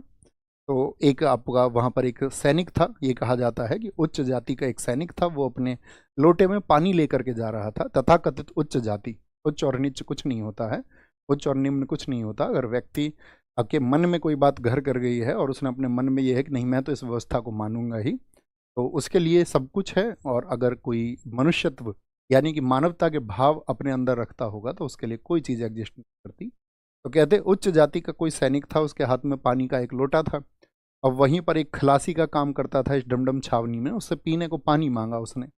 उसने कहा पीने के लिए पानी मुझे दे दो। तो उन्होंने कहा, उसको धमकाया कि तेरी जाति जो है वो निम्न है और तू इस पानी को पीने का अधिकारी नहीं है। उसने कहा अच्छा बेटे, पता चल जाएगा तुमको। अभी जो नई राइफल आई है ना, उसमें जो कार्टेज है, जो कारतूस है, जो गोली है, उसमें एक खोल है, उस खोल को मुंह से खोलना पड़ता था। और जो तुम खोल खोलोगे ना, वो उसमें गाय और सुअर की चर्बी लगी हुई है। तो अब कल पता चलेगा तुम्हारी जाति का, तुम्हारे धर्म का। तो इस तरह से उसने जाकर के अपने सैनिकों की बताई ये बात जाकर के कि भाई इस तरह से बात चल रही है। और जाकर के इन्होंने क्या कर लिया है, तात्कालिक कारण यही बन गया। घटना क्या था? जो कारतूस थे, जो कार्ट्रिज थे, कारतूस में क्या भैया ये सच में था या सिर्फ अफवाह थी? कारतूस में, और ये सच में है, इसकी पुष्टि की गई थी बाद में, गाय और सुअर की चर्बी का इस्तेमाल, गाय और सुअर की चर्बी का इस्तेमाल। इसने जोर दे दिया इस घटना को, चर्बी का इस्तेमाल, चर्बी का इस्तेमाल। क्या बोलेंगे इसको? बोल सकते हैं mixing of cow, mixing of cow and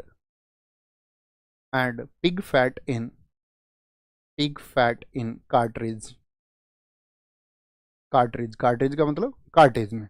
तो इस तरह से ये घटना घटी आपका। और जब ये घटना घटी तो इसका जो है सबसे पहले जो विद्रोह किया, वो विद्रोह किया गया उस समय, जो घटना में बता रहा हूँ डमडम छावनी। तो इस घटना का विद्रोह हुआ। तो इसका विद्रोह कहाँ से होता है आपका? तो इसका विद्रोह किया 19वीं रेजिमेंट ने। इसने इसका विद्रोह किया 19वीं रेजिमेंट थी, एक सिपाहियों की रेजिमेंट, रेजिमेंट। तो 19वीं रेजिमेंट के सिपाहियों ने पूछा, इसके बारे में सवाल किए, लेकिन ब्रिटिश सरकार ने यहाँ भी ये विचार नहीं किया कि भाई ठीक है इसके बारे में कुछ विचार करके इसको बदल देंगे या कुछ आश्वासन दे दे। वो अपनी बात पर अड़ी रही कि नहीं ऐसा कुछ नहीं है और तुमको इसका प्रयोग करना ही पड़ेगा, ठीक है। तो क्या बोलेंगे 19वीं रेजिमेंट, तो 19वीं रेजिमेंट को इन लोगों ने क्या कर दिया, यहाँ पर भंग कर दिया। 19वीं रेजिमेंट को भंग कर दिया गया, ठीक है। और 19वीं रेजिमेंट जैसे ही भंग हुई, इसके बाद में 34वीं रेजिमेंट, 34th रेजिमेंट, उसने इसके लिए आवाज़ उठाई। और 34वीं रेजिमेंट जो कहाँ पर थी आपका, बंगाल की रेजिमेंट है ये सब, ये थी बंगाल में रेजिमेंट, यानी कि इसको 34वीं इन्फेंट्री भी कहा जाता था। इन्फेंट्री का मतलब होता है पैदल सेना, इन्फेंट्री का मतलब क्या होता है, पैदल सेना। और 34वीं इन्फेंट्री जो बंगाल में थी, इसको हम बैरकपुर छावनी के नाम से या बैरकपुर कैंटोनमेंट के नाम से भी जानते हैं। बैरकपुर कैंट लिख लीजिए, बैरकपुर छावनी, छावनी का अर्थ है आपका कैंट। तो यहाँ पर कौन सैनिक है आपका, मंगल पांडे। तो मंगल पांडे जी यहाँ पर थे और मंगल पांडे जी ने क्या किया, इसका विद्रोह किया खुले रूप पर और अपने सैनिकों को इसके लिए बोला भाई अब हमको अपने धर्म बचाने के लिए लड़ना होगा। तो ये जो घटना घटी आपका, उन्होंने क्या किया, मंगल पांडे ने यहाँ पर एक रिवोल्ट कर दिया, एक विद्रोह कर दिया। और वो विद्रोह उन्होंने किया था आपका 29 मार्च को, 29 मार्च 1857 को। तो ब्रिटिश सरकार के अंदर एक सनसनी फैली कि भाई तुम ऐसा विद्रोह क्यों कर रहे हो। अंग्रेज अधिकारी पहुंचे जिसमें कि आपका सार्जेंट बाग था। उन्होंने कहा हाँ भाई क्या कह रहे हो तुम इसका प्रयोग नहीं करोगे। उन्होंने कहा नहीं करेंगे। बोला कभी तुम कर लो प्रयोग। उन्होंने उसके माथे पर गोली मार दी और जैसे ही आपका यहाँ पर हत्या हुई तो मंगल पांडे को यहाँ पर गिरफ्तार कर लिया गया। उन्होंने कहा कि भाई नहीं, हम नहीं चलाएंगे इसको, हमने अपने धर्म का जो पतित हो रहा है हमारा धर्म, या उसका पतन नहीं होने देंगे। तो यहाँ पर मंगल पांडे जी को यहाँ पर कहा जाता है कि जिन्होंने इस क्रांति की पहली गोली चलाई। किस डेट को चलाई गोली पहली? 29 मार्च 1857 को। इसके बदले में क्या मिला इनको? इसके बदले में इनको फांसी मिली, फांसी दी गई इनको। और ये फांसी जो हुई थी इनका वो बहुत जल्दी दी गई इनको, 8 अप्रैल को। कब? 8 अप्रैल 1857 को, 57 को इनको फांसी दे दी गई। ये बड़ी महत्वपूर्ण घटना है, ठीक है, इसको बात याद रखें।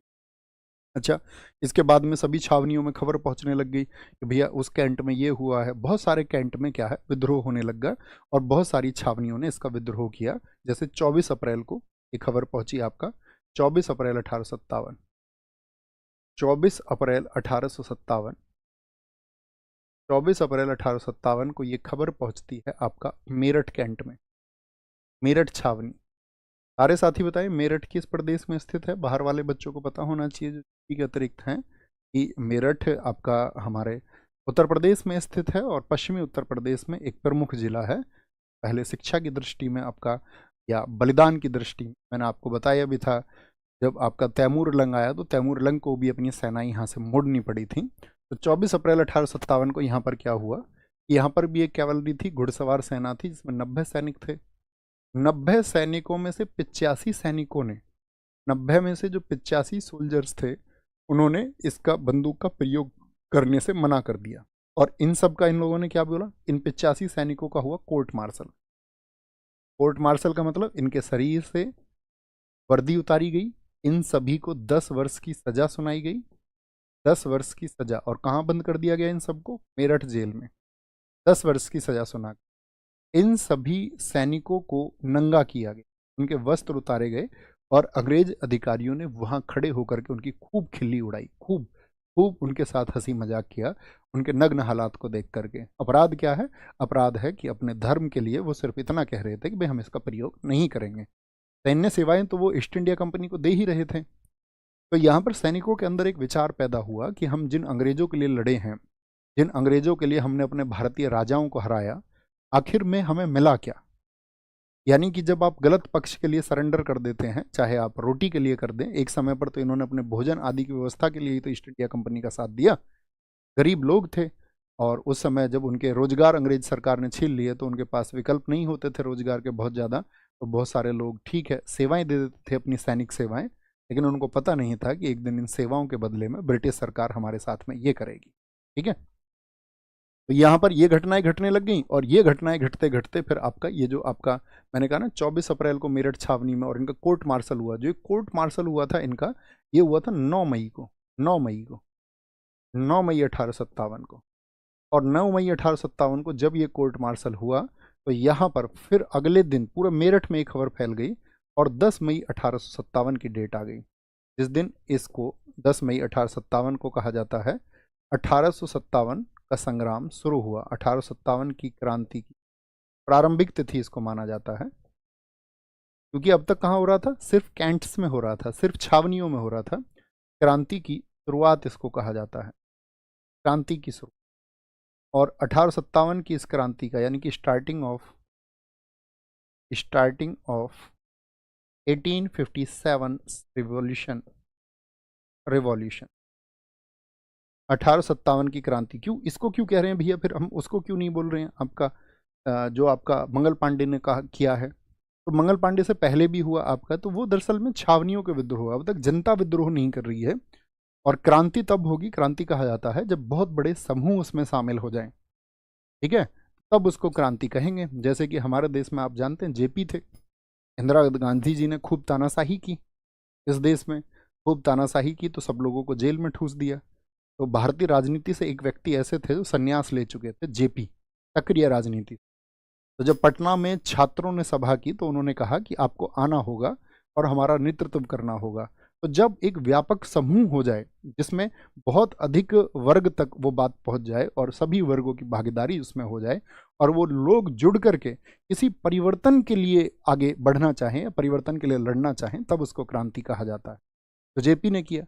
ऐसे ही यहाँ पर क्या हुआ कि 1857 में जब सब जगह मेरठ में बात पहुंची, तो यहाँ पर जो मेरठ के नगर कोतवाल हुआ करते थे, या समझिए मुख्य आपका जो पुलिस मुख्य पुलिस जो व्यक्ति थे यहाँ पर, मुख्य पुलिस का पद जिनके पास में था, चीफ पुलिस, वो थे नगर कोतवाल।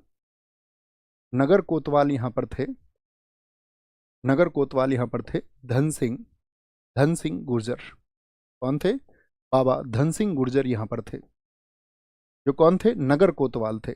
अब इन्होंने देखा ब्रिटिश सरकार क्या हमारे यहाँ पर अत्याचार कर रही है, अत्याचार कर रही है, तो इन्होंने क्या किया, जिन कैदियों को बंद किया गया था यहाँ जेल में, जिनको सजा सुनाई गई थी, इन्होंने कैदियों के फाटक खोल दिए कि तुमको क्रांति करनी हो। और साथ में एक स्ट्रेटजी बना करके जो टेलीग्राफ सर्विस थी वहाँ की, उस टेलीग्राफ सर्विस को इन्होंने डिसकनेक्ट कर दिया ताकि ये प्रचार प्रसार बहुत ज़्यादा ना हो पाए और अंग्रेज कोई संदेश ही ना भेज पाए। तो इस तरह के वहाँ का जो आपका टेलीकम्युनिकेशन का जो भी आपका यूनिट था उसको डिस्ट्रॉय कर दिया गया। और साथ में यहाँ पर एक व्यक्ति थे और उनका नाम है कदम सिंह गुर्जर। कदम सिंह गुर्जर आप जानते होंगे, दोनों व्यक्तियों के नाम आपने सुने होंगे, और अगर नहीं सुने तो मैं बता दूं कि आज भी जो हमारा गुर्जर समाज है वहाँ पर ये आपका एक बलिदान और सम्मान का प्रतीक है। जैसे ये मेरठ के रहने वाले थे और मेरठ में इनका गांव भी है, पांचली गांव, अगर आप जो लोग मेरठ के आसपास के होंगे जानते और समझते हो। तो इन्होंने क्या बोला, इनको बोला कि भाई यहाँ से तुम जो है ना, अब हम सबको एक नेतृत्व की जरूरत होगी। भाई जगह जगह अगर भीड़ बिगर नेतृत्व की लड़ेगी तो क्या फायदा है। अच्छा नेतृत्व कौन करे, ये बड़ी बात थी। तो यहाँ से जो भीड़ चली 10 मई से मेरठ से चल करके, भाई तुम दिल्ली पहुंचो, और अभी जिस मुगल शासक को ये हटाना चाह रहे हैं वो भावना थी, क्योंकि अंग्रेज विदेशी हैं और मुगल कम से कम देसी हैं, हमारे देश में रह रहे हैं, तो क्यों ना अब तक जो मुगलों के वंशज हैं आपका, जिनका नाम है बहादुर शाह जफर, बहादुर शाह जफर जो अंतिम मुगल सम्राट थे, क्यों ना उन्हीं के नेतृत्व में लड़ा जाए। तो ये भीड़ ने कहाँ पर टारगेट बना लिया आपका, तो इस भीड़ ने टारगेट किया कि भाई हम पहुंचेंगे अब आपका कहाँ पर, ये भीड़ आपका कहाँ पर चल दी, सारी की सारी जो विद्रोह करने वाली जनता थी। 11 मई को, 11 मई 1857 को ये सब लोग पहुंचे कहाँ पर, दिल्ली। दिल्ली पहुंचे, कहाँ पहुंच गए, ये दिल्ली पहुंचे। 11 मई 1857 को लोग दिल्ली पहुंचे। अब ऐसा नहीं था कि बहुत और जगह पर नहीं बात पहुंची क्या ये वाली, तो धीरे धीरे जन भावना लोगों तक बढ़ने लगी। जैसे कि बागपत क्षेत्र में मैं आपको बताऊं, जो छपरौल गांव पड़ता है, वहां पे जन्म हुआ था बाबा शाहमल चौधरी साहब थे, वहाँ के बहुत चर्चित, उनका जो जाट समुदाय था उसमें बहुत पकड़ थी। उन्होंने 84 गांवों की पंचायत की और 84 गांवों के मुखियाओं से एक आपका उन्होंने संवाद किया। ठीक है, तो वहाँ से उन्होंने भी आपका लिखना इनको भी बाबा शाहमल के दौरान, ये उन व्यक्ति, ये उन दो व्यक्तियों में से नाम, धन सिंह कोतवाल गुर्जर थे और आपका बाबा शाहमल जाट, इनका नाम आता है। तो उन्होंने 84 गांवों की एक पंचायत करके उस भीड़ को भी कहाँ पर भेजा, ये कहाँ से थे, बड़ौत से, बड़ौत, बड़ौत से। ठीक है, बात याद रख लें। तो कहने का मतलब है भीड़ चलने लग गई आपका दिल्ली की तरफ, और दिल्ली में उद्देश्य क्या है भीड़ के पहुंचने का, क्योंकि उनको एक नेतृत्व की आवश्यकता है, और नेतृत्व के रूप में उनका साथ कौन देंगे, तो वो साथ देने के लिए है वहां पर आपका कौन, बहादुर शाह जफर। तो जो भीड़ 11 मई 1857 को दिल्ली पहुंची, उसने क्या किया आपका, 11 मई को पहुंच गई, तो इन्होंने 12 मई 1857 को, 57 को मुगल सम्राट, मुगल सम्राट, मुगल सम्राट बहादुर शाह जफर, बहादुर शाह जफर, क्योंकि बाकी सबको तो अंग्रेजों ने कमजोर कर दिया था, ये भी पेंशनर थे, लेकिन फिर भी सबसे बड़ा नाम इन्हीं का लोगों को लगा, और मेरठ के नजदीकी भी थी। बहादुर शाह जफर को नेता घोषित किया, ये तो बुजुर्ग हो चुके थे, नेता घोषित किया कि भाई तुम हमारी क्रांति के नेता हो, घोषित किया, announced, announced Bahadur Shah Zafar, Bahadur Shah Zafar, Bahadur Shah Zafar as his leader, as his leader on 12th of May, 12th of May. ठीक है, अब तो सब लोगों तक ये मैसेज पहुंचा। अब बहादुर शाह जफर को तो थोड़ी दिक्कत ये भी थी कि भाई ईस्ट इंडिया कंपनी के खिलाफ लड़ना है, तो लड़ा भी जाए या ना लड़ा जाए। तो उन्होंने उसके लिए पत्राचार किया और उस समय पे जितने भी स्थानीय शासक थे उन सबको चिट्ठियां लिख दी कि हम सबको एक विद्रोह करना है और हम सबको उसके लिए एकजुट होना पड़ेगा। वो चिट्ठियां सबके पास में पहुंची और भीड़ का समर्थन मिला। जब जैसे जैसे लोगों को जब जब जहाँ जहाँ पता चला तो लोग विद्रोह करने लगे। जिस विद्रोह के बाद में अंग्रेजी सरकार ने उसको दमन करने के लिए अपने आसपास जितना भी उनका जो भारत के आसपास में जहाँ कहीं भी उनकी सेनाएं थीं, ठीक है, उन सबको बुला लिया कि भाई आकर के अब भारत में क्रांति हो चुकी है। और ये एक ऐसा समय है, जैसे कैनिंग ने खुद कहा है, कैनिंग ने कहा था आपका उनके लिए जिन्होंने 1857 की क्रांति में भारतीयों का योगदान नहीं किया। अभी हम बताएंगे कौन कौन राजवंश थे वो। तो 1857 की क्रांति में कैनिंग ने स्वयं कहा था कि अगर सिंधिया इस 1857 की क्रांति में शामिल हो जाते तो मुझे यहाँ से भागना पड़ता। तो अब बहुत सारे राजवंश हुए जिन्होंने साथ नहीं दिया, लेकिन जब लोगों तक पहुंची तो स्थानीय लोग कौन थे इस क्रांति को शुरू करने वाले, तो जैसे मैंने अभी नाम बताया आपका बाबा साहब अमल जाट। इनको अंग्रेज सरकार ने क्या किया, इनके कई शरीर के टुकड़े किए और 21 जुलाई 1857 को कहते हैं इनके सिर को उन्होंने लटकवा दिया ताकि लोगों के अंदर डर पैदा हो। तो इनको यहाँ पर शहादत है इनकी, ये फांसी से याद रख लेना, ठीक है।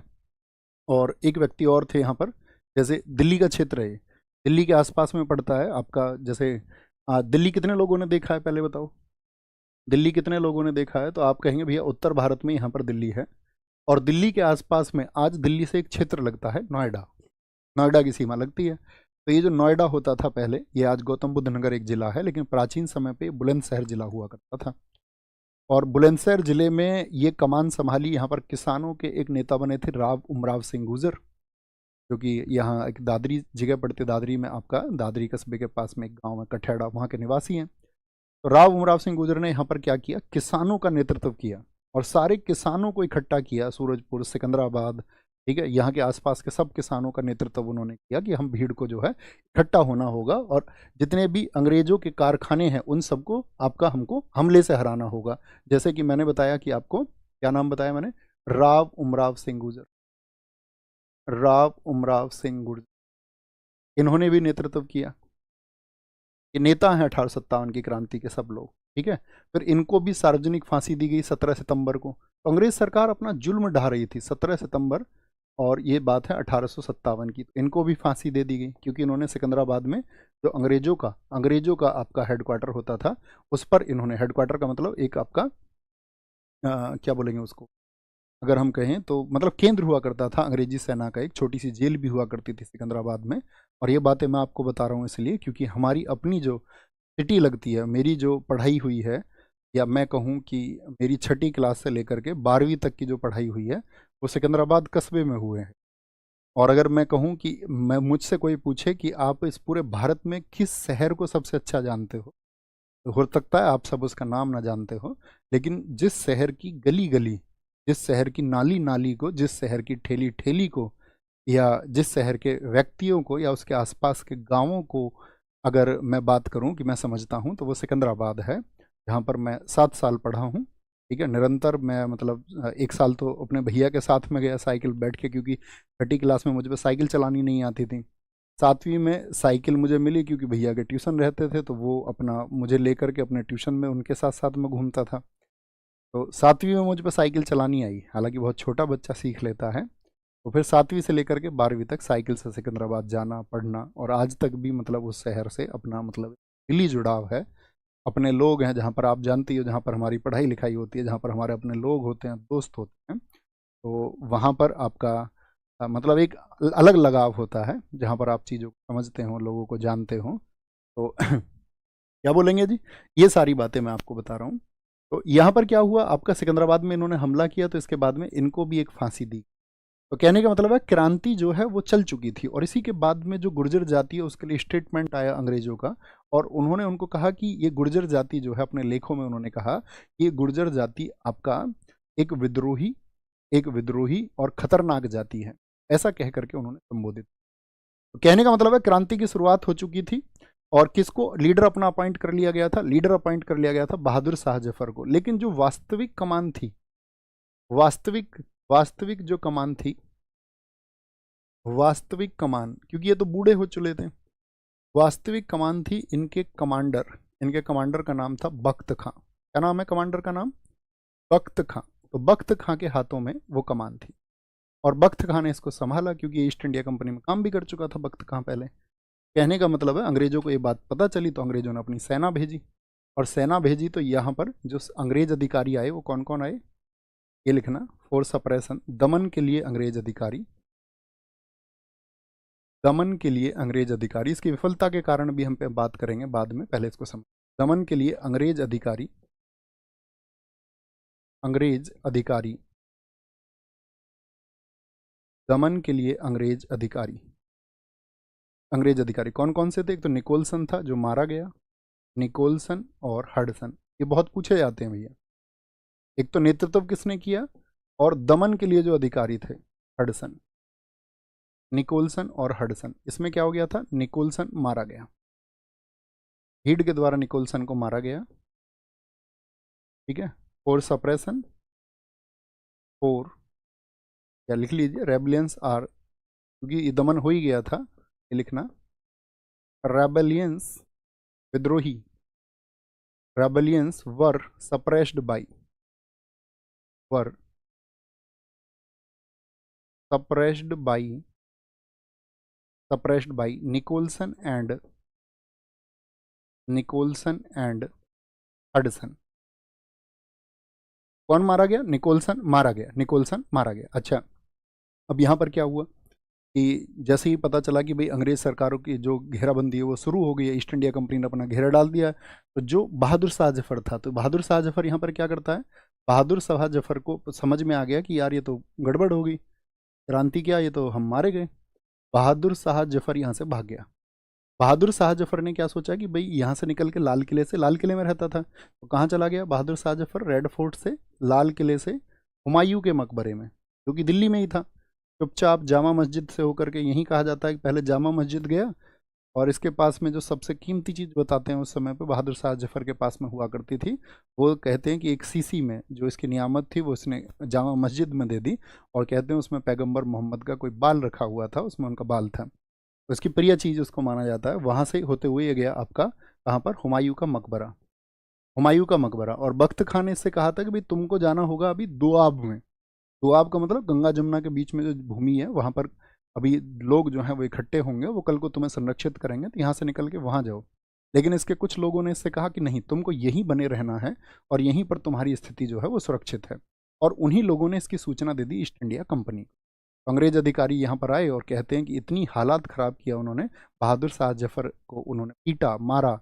इवन ये कहते हैं एक सैनिक अधिकारी ने तो उनकी दाढ़ी पकड़ करके बूढ़े तक उनसे कहा, और उसको खींच लिया गया, ठीक है, और खींच करके ले जाया गया उस मुग़ल बादशाह को। और साथ में यहाँ पर फिर मुग़ल बादशाह कहते हैं और भी बहुत सारे लोग थे, बेगमें थी, आपका बच्चे थे उसके साथ में। तो यहाँ पर मुग़ल बादशाह से उन्होंने कहा कि भाई तुमको हमारे साथ चलना होगा, तो मुग़ल बादशाह ने इनके बदले में उनसे लाइफ गारंटी मांगी। लाइफ गारंटी मतलब मुझे जीवन दान दे दो, ठीक है, मुझसे ये भूल हुई है कि मैंने लोगों उसका नेतृत्व करने के लिए ठान लिया, लेकिन तुम मुझे जीवन दान दे दो, जीवन जीना चाहता हूँ। तो अंग्रेज सरकार ने उनको लाइफ गारंटी दी थी, साथ में उसने लाइफ गारंटी अपने बच्चों की भी मांगी थी, लेकिन उसके 2 लड़के और एक पोते को वहीं चांदनी चौक में गोली मार करके लटका दिया गया अंग्रेज सरकार के द्वारा। और साथ में इसको भेजा गया कहाँ पर, आपका पकड़ करके रंगून, और ऐसी जगह रखा गया कि रंगून के लोगों तक को भी नहीं पता था कि यहाँ पर मुगल सम्राट को बंदी बनाया गया है। बस इसकी बेगम जो थी जमानी बेगम, उसको उसके साथ में भेजा गया था, जिसको भारत आने की भी आज़ादी थी। तो हुमायूं के मकबरे में भाग गया, तो क्या बोलेंगे, इसको यहाँ से पकड़कर पकड़कर पकड़कर क्या बोल दिया गया, पकड़कर रंगून, रंगून कहाँ पर पड़ता है, बर्मा, बर्मा को आज किस नाम से जानते हैं आप, म्यांमार, रंगून भेज दिया। और ये फिर वहीं रहा, और वहीं पर बहादुर शाह जफर की मौत 1862 में, 1862 में इसकी मौत हुई, ठीक है। और बाद में तो मुग़ल शहजादों की ये स्थिति हुई थी, आप सब कभी स्टडी करेंगे इस बात पे। इसके बाद में तो मुग़ल शहजादों को भीख मांग करके अपना जीवन चलाना पड़ा था, अंग्रेज सरकार ने ऐसी हालत उनकी। 1862 में मौत हुई, तो आप जानते हैं बहादुर शाह जफर, जफर नाम से क्या लिखता था, अपनी कविताएं और रचना लिखता था, जफर बहुत महत्वपूर्ण है, ठीक है। तो उसने लिखा था, कितना बदनसीब है जफर, अपने अंतिम दिनों में, कितना बदनसीब है जफर कि 2 गज जमीन भी ना मिली दफन होने के लिए कुएं यार में। मतलब बाद में 2 गज जमीन के लिए वो तरस गया, जो कभी भारत का मुगल सम्राट था, ईस्ट इंडिया कंपनी ने ये हालत कर। बात समझेंगे? बात समझ गए? यहाँ से सारी कहानी समझ आई तो कहेंगे भैया दिल्ली में जो आपका विद्रोह था उसका दमन कर दिया गया, और इसके बाद में क्या हुआ कि जो जगह जगह जगह जगह मैसेज गया वहाँ वहाँ पर विद्रोह होने शुरू हुए। उसी क्रम में हम जानेंगे लखनऊ में विद्रोह। लखनऊ में, लखनऊ यानी कि जो आपका अवध क्षेत्र था, लखनऊ, लखनऊ में कौन थे आपके?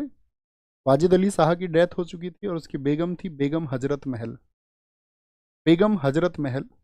और छोटा सा बच्चा था 4 वर्ष का जिसका नाम है बेगम हजरत महल, और बेगम हजरत महल के पुत्र का नाम था बिरजिस कादिर। अवध की बर्बादी आप जानते ही हैं, बिरजिस कादिर। अवध की बर्बादी को आप सब जानते हैं भाई। 1801 में तो वेलेज ली ने वहाँ पर सहायक संधि। उसके बाद में मुझे बताओ, आपका जो हड़प नीति के तहत कुशासन का आरोप लगा के डलहौजी ने उसको कब हड़पा था? तो आप कहेंगे भैया हमको पता है कि उसको डलहौजी ने 1856 में हड़प लिया था।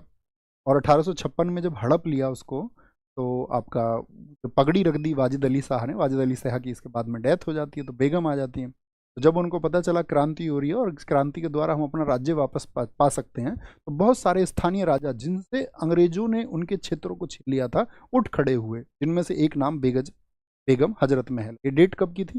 बड़ी पूछी जाती है। भीड़ पहुंच गई यहाँ पर 4 जून 1857 को। कब की डेट है? अभी हमने आपको एमसीक्यू में एक सही मिलान भी कराया था, आपको याद होगा।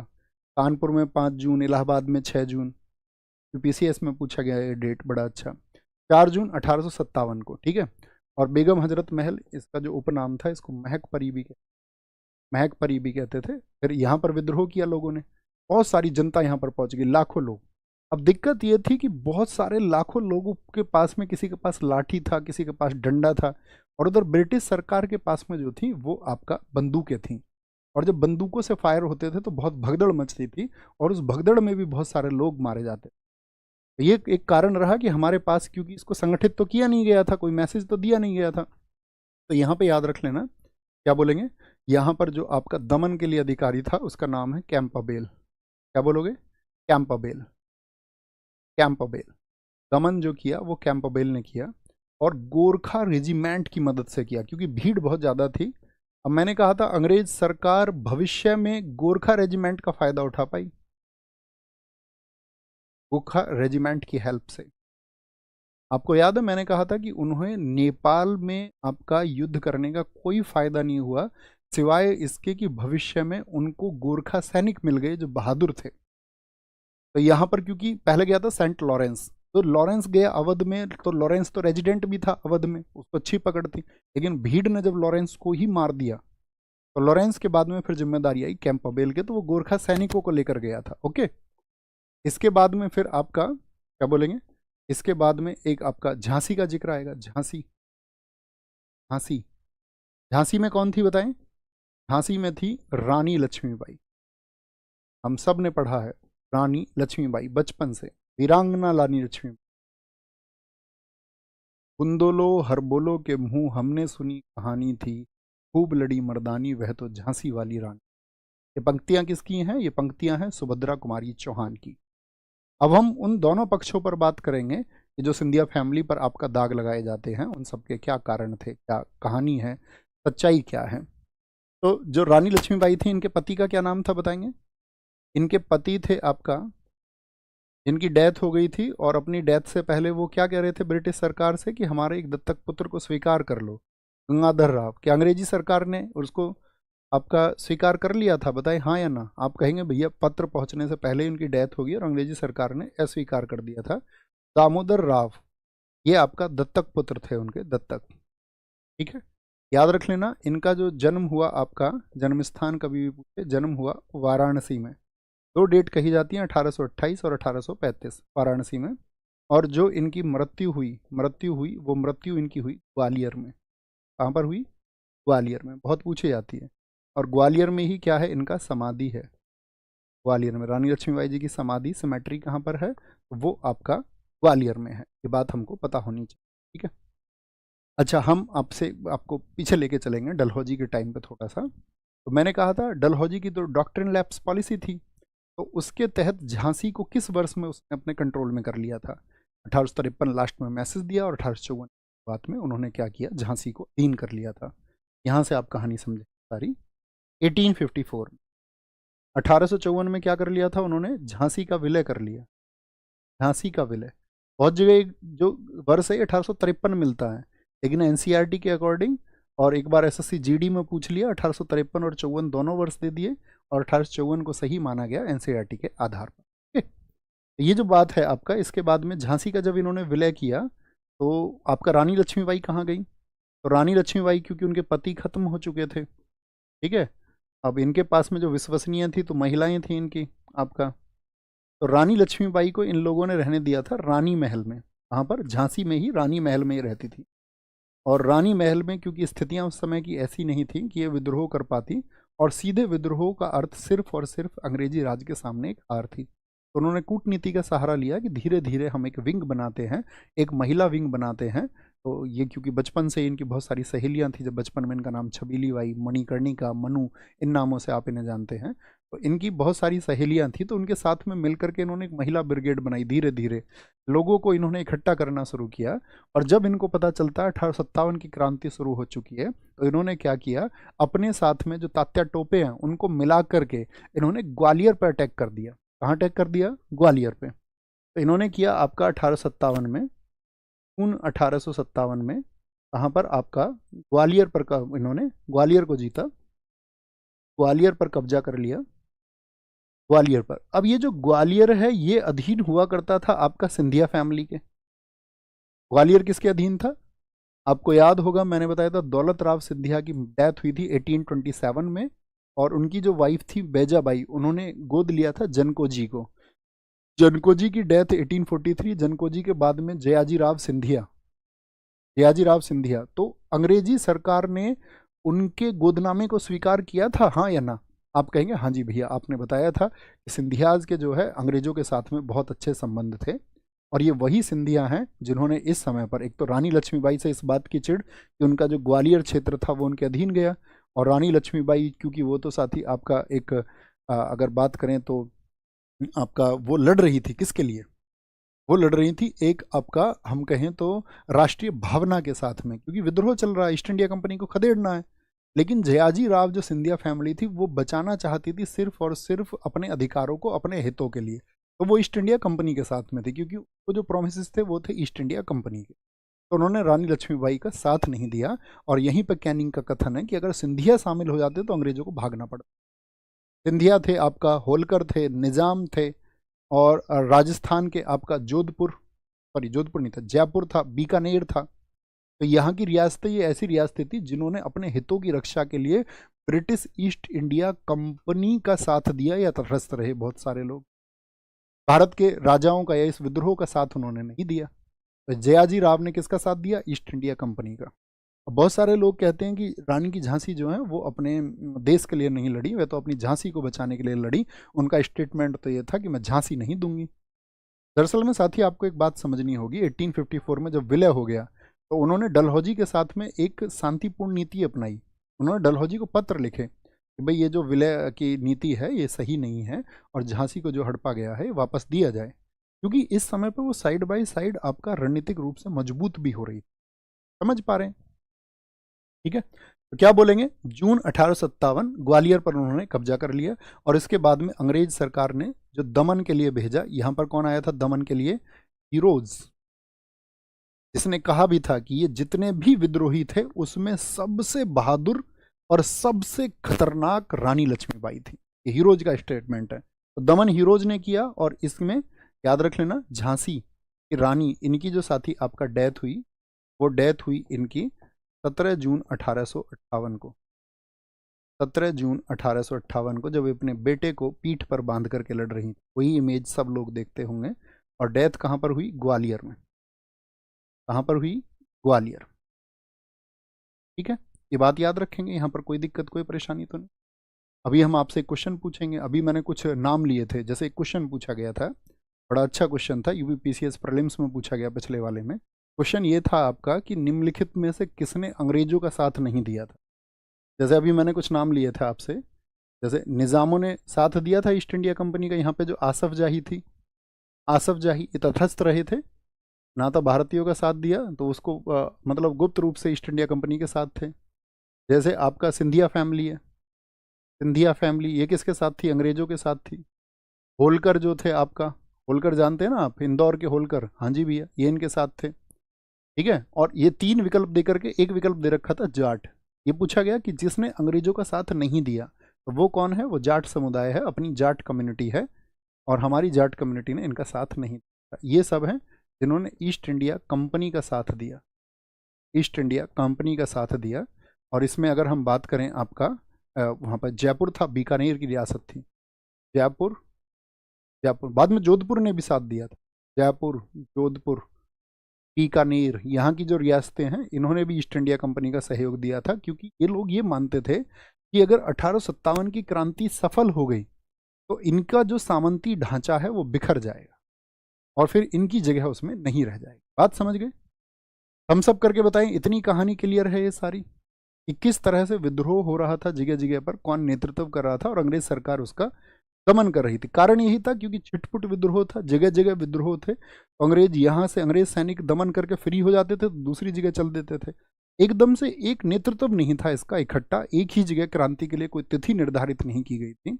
और ऐसे ही ये आंदोलन जगह जगह जैसे जैसे लोगों को मौका मिला वैसे वैसे उन्होंने विद्रोह किया। ठीक है, आगे आएंगे।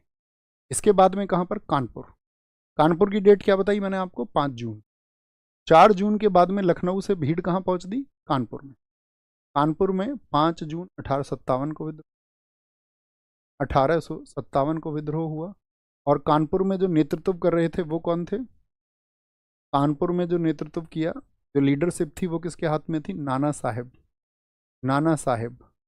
और इनके साथ में प्रमुख थे आपका रामचंद्र पांडुरंग, प्लस में तात्या टोपे, तात्या टोपे, जिनका वास्तविक नाम क्या है? रामचंद्र पांडुरंग, जिन्होंने आपका रानी लक्ष्मीबाई को भी सपोर्ट किया और ग्वालियर के किले पर इन्हीं की मदद से कब्जा हो पाया था। इन्होंने नेतृत्व किया आपका। और जो यहाँ पर साथी आपका याद रख लेना, आप सबको पता होना चाहिए, नाना साहब ने क्या बोला यहाँ पर? भाई हमसे तुमने पेशवाई छीनी थी, तो ये खुद को पेशवा डिक्लेयर कर देते हैं। खुद को इन्होंने पेशवा अनाउंस कर दिया, announce himself as a Peshwa, खुद को पेशवा इन्होंने घोषित कर दिया। और ब्रिटिश सरकार ने देखा कि भीड़ इनको समर्थन कर रही है, तो उसको दबाने के लिए कौन गया था यहाँ पर? उस व्यक्ति का नाम है कैंपाबेल। दमन, दमन किसने किया? जो सप्रेस्ड बाई, ऐसे लिख लिया करो, दमन अर्थात सप्रेस्ड बाई, दमन किसने किया? कैंपाबेल ने। और यही कैंपाबेल अभी कहाँ पर बताया? जो गोरखाओं की रेजिमेंट लेके गया था, कहाँ पर गया था? लखनऊ में, लखनऊ। बिहार, बिहार से पहले याद रखिए इलाहाबाद, नेक्स्ट डे भीड़ पहुंच गई थी इलाहाबाद, इलाहाबाद। इलाहाबाद की जो घटना है ये है 6 जून, 6 जून 1857 को। यहाँ पर जो नेतृत्व था भीड़ का, वह नेतृत्व कर रहे थे आपका, उनका नाम था लियाकत अली, लियाकत अली। और लियाकत अली ने इलाहाबाद में खुद को नवाब घोषित कर दिया। यहाँ पर जो दमन किया वो किया, दमन किया आपका कर्नल नील ने। और सबसे घातक व्यक्ति ये निकला, टाइम्स पत्रिका ने उस समय इसके बारे में लिखा, टाइम्स का आर्टिकल आया। तो टाइम्स ने एक बात लिखी यहाँ पर कि नादिर शाह, नादिर शाह कब आया भारत में? 1739। कि नादिर शाह के आक्रमण के बाद में जो सबसे बुरा हाल जनता का किया गया वो इस नील ने किया। और जब इसने दमन कर दिया यहाँ इलाहाबाद में, तो इसने बच्चियों पर गोलियां चलवाई, इसने बच्चों पर गोलियां चलवाई, इसने बूढ़ों पर गोलियां चलवाई। और रास्ते में जो कोई व्यक्ति था, तब इनका टारगेट एक ही था, इनको गोली मार करके लटका दिया जाए। और चारों तरफ आपको दिखेगा उस दौर में पेड़ों पर, सूलियों पर आपका सिर्फ और सिर्फ भारतीय लोग लटके हुए दिखते थे। 1857 की क्रांति में इतना दर्दनाक तरीके से इन लोगों ने दमन किया। ठीक है, तो इलाहाबाद से बाद में फिर याद रख लेना, जैसे बिहार में नेतृत्व हुआ। अब ये सारी जगह दक्षिण भारत की हैं, उत्तर भारत की मुझे ये बताओ। बिहार में थे कुंवर सिंह, कौन थे? बिहार में थे आपका कुंवर सिंह। और कुंवर सिंह ये कहाँ पर थे? आपका जगदीशपुर में, जगदीशपुर में थोड़ी सी सेना लेकर के इन्होंने भी एक अच्छा विद्रोह किया कुंवर में। और यहाँ पर जो दमन किया, दमन किया टेलर मेजर ने। दमन करने वाला कौन था? Taylor, Taylor major. और इनके साथ में एक अधिकारी और था, Vincent Nair, Vincent Nair. Vincent Nair, Vincent Nair. Bihar में फैजाबाद, फैजाबाद में विद्रोह हुआ आपका। फैजाबाद में कौन व्यक्ति था, बहुत चर्चित नाम उस समय का, जगह जगह जाकर अंग्रेजों को मारा, मौलवी अहमदुल्ला। मौलवी अहमदुल्ला उस समय का बहुत बड़ा नाम था इनका, और इतना बड़ा नाम था कि जो हिंदू मुस्लिम एकता है, याद रखना इस समय तक हिंदू मुस्लिम एकता इस देश में प्रबल थी। हिंदू और अंग्रेजों को ये समझ, जितने भी हिंदू और मुसलमान थे उनको समझ में आ गया कि हम सबको इस देश में एक होने की आवश्यकता है, ताकि बाहरी शक्तियां हमारे ऊपर प्रभावी ना हो। और उस समय पर उस एकता के जो प्रणेता माने जाते हैं वो मौलवी अहमदुल्ला को माना जाता है, जिनके हाथी के आगे एक ढोल बजता रहता था, और इनको इसलिए डंका साह के नाम से भी जाना जाता है। मौलवी अहमदुल्ला, डंका साह, एक महान व्यक्ति थे उस दौर में, डंका साह। तो ये इतना परेशान थी, ये जगह जगह पहुंच जाते थे, कहीं पर भी पहुंच जाते थे, इनके नाम के नगाड़े बज रहे थे और लोग समझ रहे थे कि ईस्ट इंडिया कंपनी के अधिकारियों को यहाँ से निकाल फेंकेंगे। तो ब्रिटिश सरकार इनसे इतना परेशान हो गई थी कि इनके ऊपर 50,000 रुपये का इनाम रखा। आप समझिए 1857 में 50,000 रुपये का इनाम, आज किसी के ऊपर 50,000 का इनाम हो जाए तो 50,000 का इनामी जो व्यक्ति होता है अपराधी, वो बहुत बड़ा अपराधी होता है। सोचिए उस समय पर 50,000 रुपये का इनाम रखा गया। ठीक है, कितना इनाम था इनके ऊपर, इनके ऊपर था 50,000 रुपये का इनाम। पूछा जाता है खूब, 1857 की क्रांति में 50,000 रुपये का इनाम किसके सिर पर रखा गया था।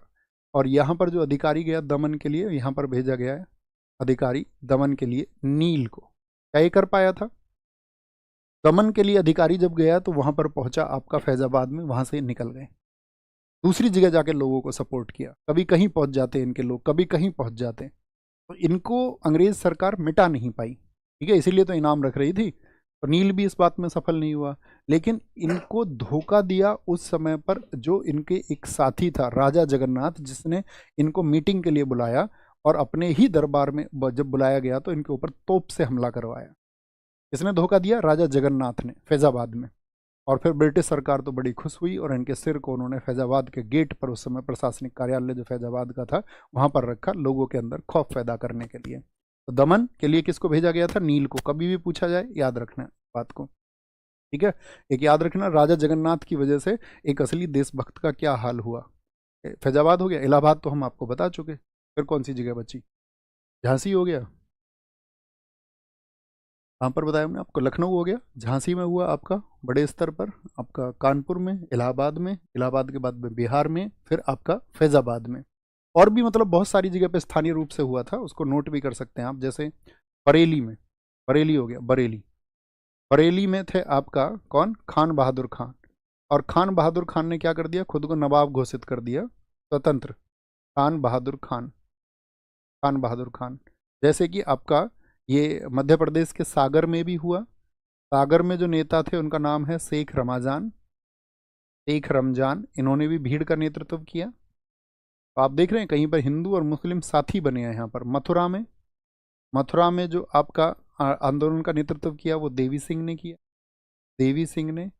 हरियाणा में थे रावजी तुलाराम, हरियाणा में, हरियाणा में कौन थे, रावजी तुलाराम थे, राव तुलाराम जी थे, राव तुलाराम। ठीक है, असम, असम क्षेत्र में आपका कौन था, असम में था मनीराम, मनीराम। जैसे एक नाम आता है 1857 का गुमनाम नायक कौन है, गुमनाम, 1857 का गुमनाम नायक। गुमनाम नाम समझ रहे हैं, जिसको लोग ना जानते हो, इसको बोलते हैं अनसंग हीरो, अनसंग हीरो, जिसके बारे में विचार नहीं होता। वो कौन है, वो है अजीमुल्ला खां, अजीमुल्ला खां, अजीमुल्ला खां। क्योंकि इन्होंने 1857 की क्रांति का एक गाना लिखा था, हम है मालिक इसके हिंदोस्तां हमारा। लिखो इसको कहीं किनारे पर। तो 1857 का गुमनाम नायक कौन है, अजीमुल्ला खान। कभी भी पूछे आपसे क्या बोलेंगे, क्या है इनके गीत का नाम, हम है मालिक इसके हिंदोस्तां हमारा। तो इस तरह के मतलब सब लोगों में ये प्रतीक हुआ, लोग रोटी बांटते थे, तो इसीलिए कहा जाता है आपका 1857 का प्रतीक क्या था, साइन ऑफ 1857 रिवॉल्यूशन, 1857 क्रांति का प्रतीक बहुत परीक्षाओं में पूछा गया है। तो इनके प्रतीक थे लोटस एंड ब्रेड, कमल और रोटी, कमल और रोटी, कमल और रोटी। हर जगह इस विद्रोह को दबा दिया गया। लोटस एंड ब्रेड, लोगों को रोटी भेजी जाती थी। Lotus and bread, lotus and bread, ठीक है। एक आपका याद रख लेना, इस समय पे वायसराय कौन था? वायसराय कौन था इस समय पे? कैनिंग था। कि मैंने आपको बता दिया कैनिंग का कार्यकाल कितना है, सारे लोग लिखें। 1856 से 62, 6 वर्ष तक ये रहा था। डलहौजी 8 वर्ष रहा था। इस समय पे ब्रिटिश प्रधानमंत्री कौन था 1857 की क्रांति के समय? ब्रिटिश पीएम था आपका पार्मस्टन। कौन था? पार्मस्टन था। आपसे पूछे 1857 की क्रांति, क्रांति के समय जो कवि था उसका क्या नाम है? कवि बहादुर शाह जफर के समय पर रहता था। कौन? मिर्जा गालिब। क्या बोलोगे? मिर्जा गालिब। मिर्जा गालिब आप अक्सर देखते रख दो। अच्छा भैया गालिब बन रहे हो। 1857 क्रांति के समय कवि हो गया। एक आपका एक नाम हो रहा, हाँ 1857 क्रांति का किसने डिस्क्रिप्शन दिया था? Lively description. 1857 की क्रांति का सजीव वर्णन किसने किया जो उस समय पर था? सजीव वर्णन, सजीव वर्णन किया आपका किसने? वो था आपका माइकल, माइकल इसेन, माइकल इसेन ने, माइकल इसेन ने, ठीक है। लाइवली डिस्क्रिप्शन लिख लेना, lively description of 1857 revolution. Okay, कोई दिक्कत? इस सब के पीछे कारण क्या रहा? मैं यदि आपसे एक शब्द पूछना चाहूं कि 1857 की क्रांति के विफल होने के पीछे कारण क्या रहा, मुझे बताएं जरा। बोलो भाई सारे लोग, 1857 की क्रांति के पीछे असफल होने का कारण क्या रहा? तो क्या बोलेंगे? सिर्फ और सिर्फ एक शब्द बोलना है। तो आप कहेंगे भैया इसका जो है एक सामूहिक नेतृत्व और एक निश्चित तिथि की इसकी घोषणा करके इसको शुरू नहीं किया गया था, तो यानी कि नेतृत्व की कमी। क्या रहा भैया? रिफ्रेश करें ना बच्चों का। यूनिटी, यूनिटी नहीं थी भैया, यूनिटी नहीं थी, एकता नहीं थी। बहुत बढ़िया, एकजुट नहीं हो पाए। और इसका सबसे बड़ा कारण आप सबने सही समझा, एकदम से नेतृत्व की कमी या नेता का ना होना। छिटपुट छिटपुट किया और अंग्रेज सरकार उस छिटपुट छिटपुट विद्रोह को दबाती चली गई। लेकिन भारत के प्रशासन में बहुत सारे चेंज आए। इसके लिए जिन साथियों ने नहीं देखा है तो 1858 का एक्ट जरूर पढ़ना, मैंने आपको पढ़ाया हुआ है पॉलिटी में, आप सर्च करना पॉलिटी में जाकर के, या यूट्यूब पे सर्च करना 1858 एक्ट नवीन ऐसा लिख लेना। तो वहाँ पर क्या हुआ था उसके बाद में, फिर क्या हुआ था, ईस्ट इंडिया कंपनी ने बीओसी बीओडी इन सबको खत्म करके, और आप जानती है 1 नवंबर 1858 को विक्टोरिया की घोषणा पड़ी थी कैनिंग ने इलाहाबाद में। और उसके द्वारा फिर क्या हुआ था, भारत में एक भारत काउंसिल बनाई गई थी 15 सदस्यों की, एक भारत आपका सचिव पद बनाया गया था, ठीक है। जो स्टैनली बना था आपका भारत का पहला, और इस तरह से क्राउन का शासन शुरू हो गया था। तो 1857 की क्रांति के फलस्वरूप क्या हुआ था, 1858 से ब्रिटेन की महारानी ने प्रत्यक्ष रूप से शासन अपने हाथ में ले लिया, क्योंकि उनको डर हो गया था कि भाई अगर हिंदू मुस्लिम एकता यहाँ पर बनी रही तो ये हमको उखाड़ फेंकेंगे, आज नहीं तो कल उखाड़ फेंकेंगे। इसलिए इस एकता को तोड़ना जरूरी है। इसीलिए हिंदू मुसलमानों के बीच में जो खाई है वो ईसाइयत ने, अंग्रेजों ने पैदा करनी शुरू की, धीरे धीरे शुरू की। आप धीरे धीरे जानोगे भी उसको।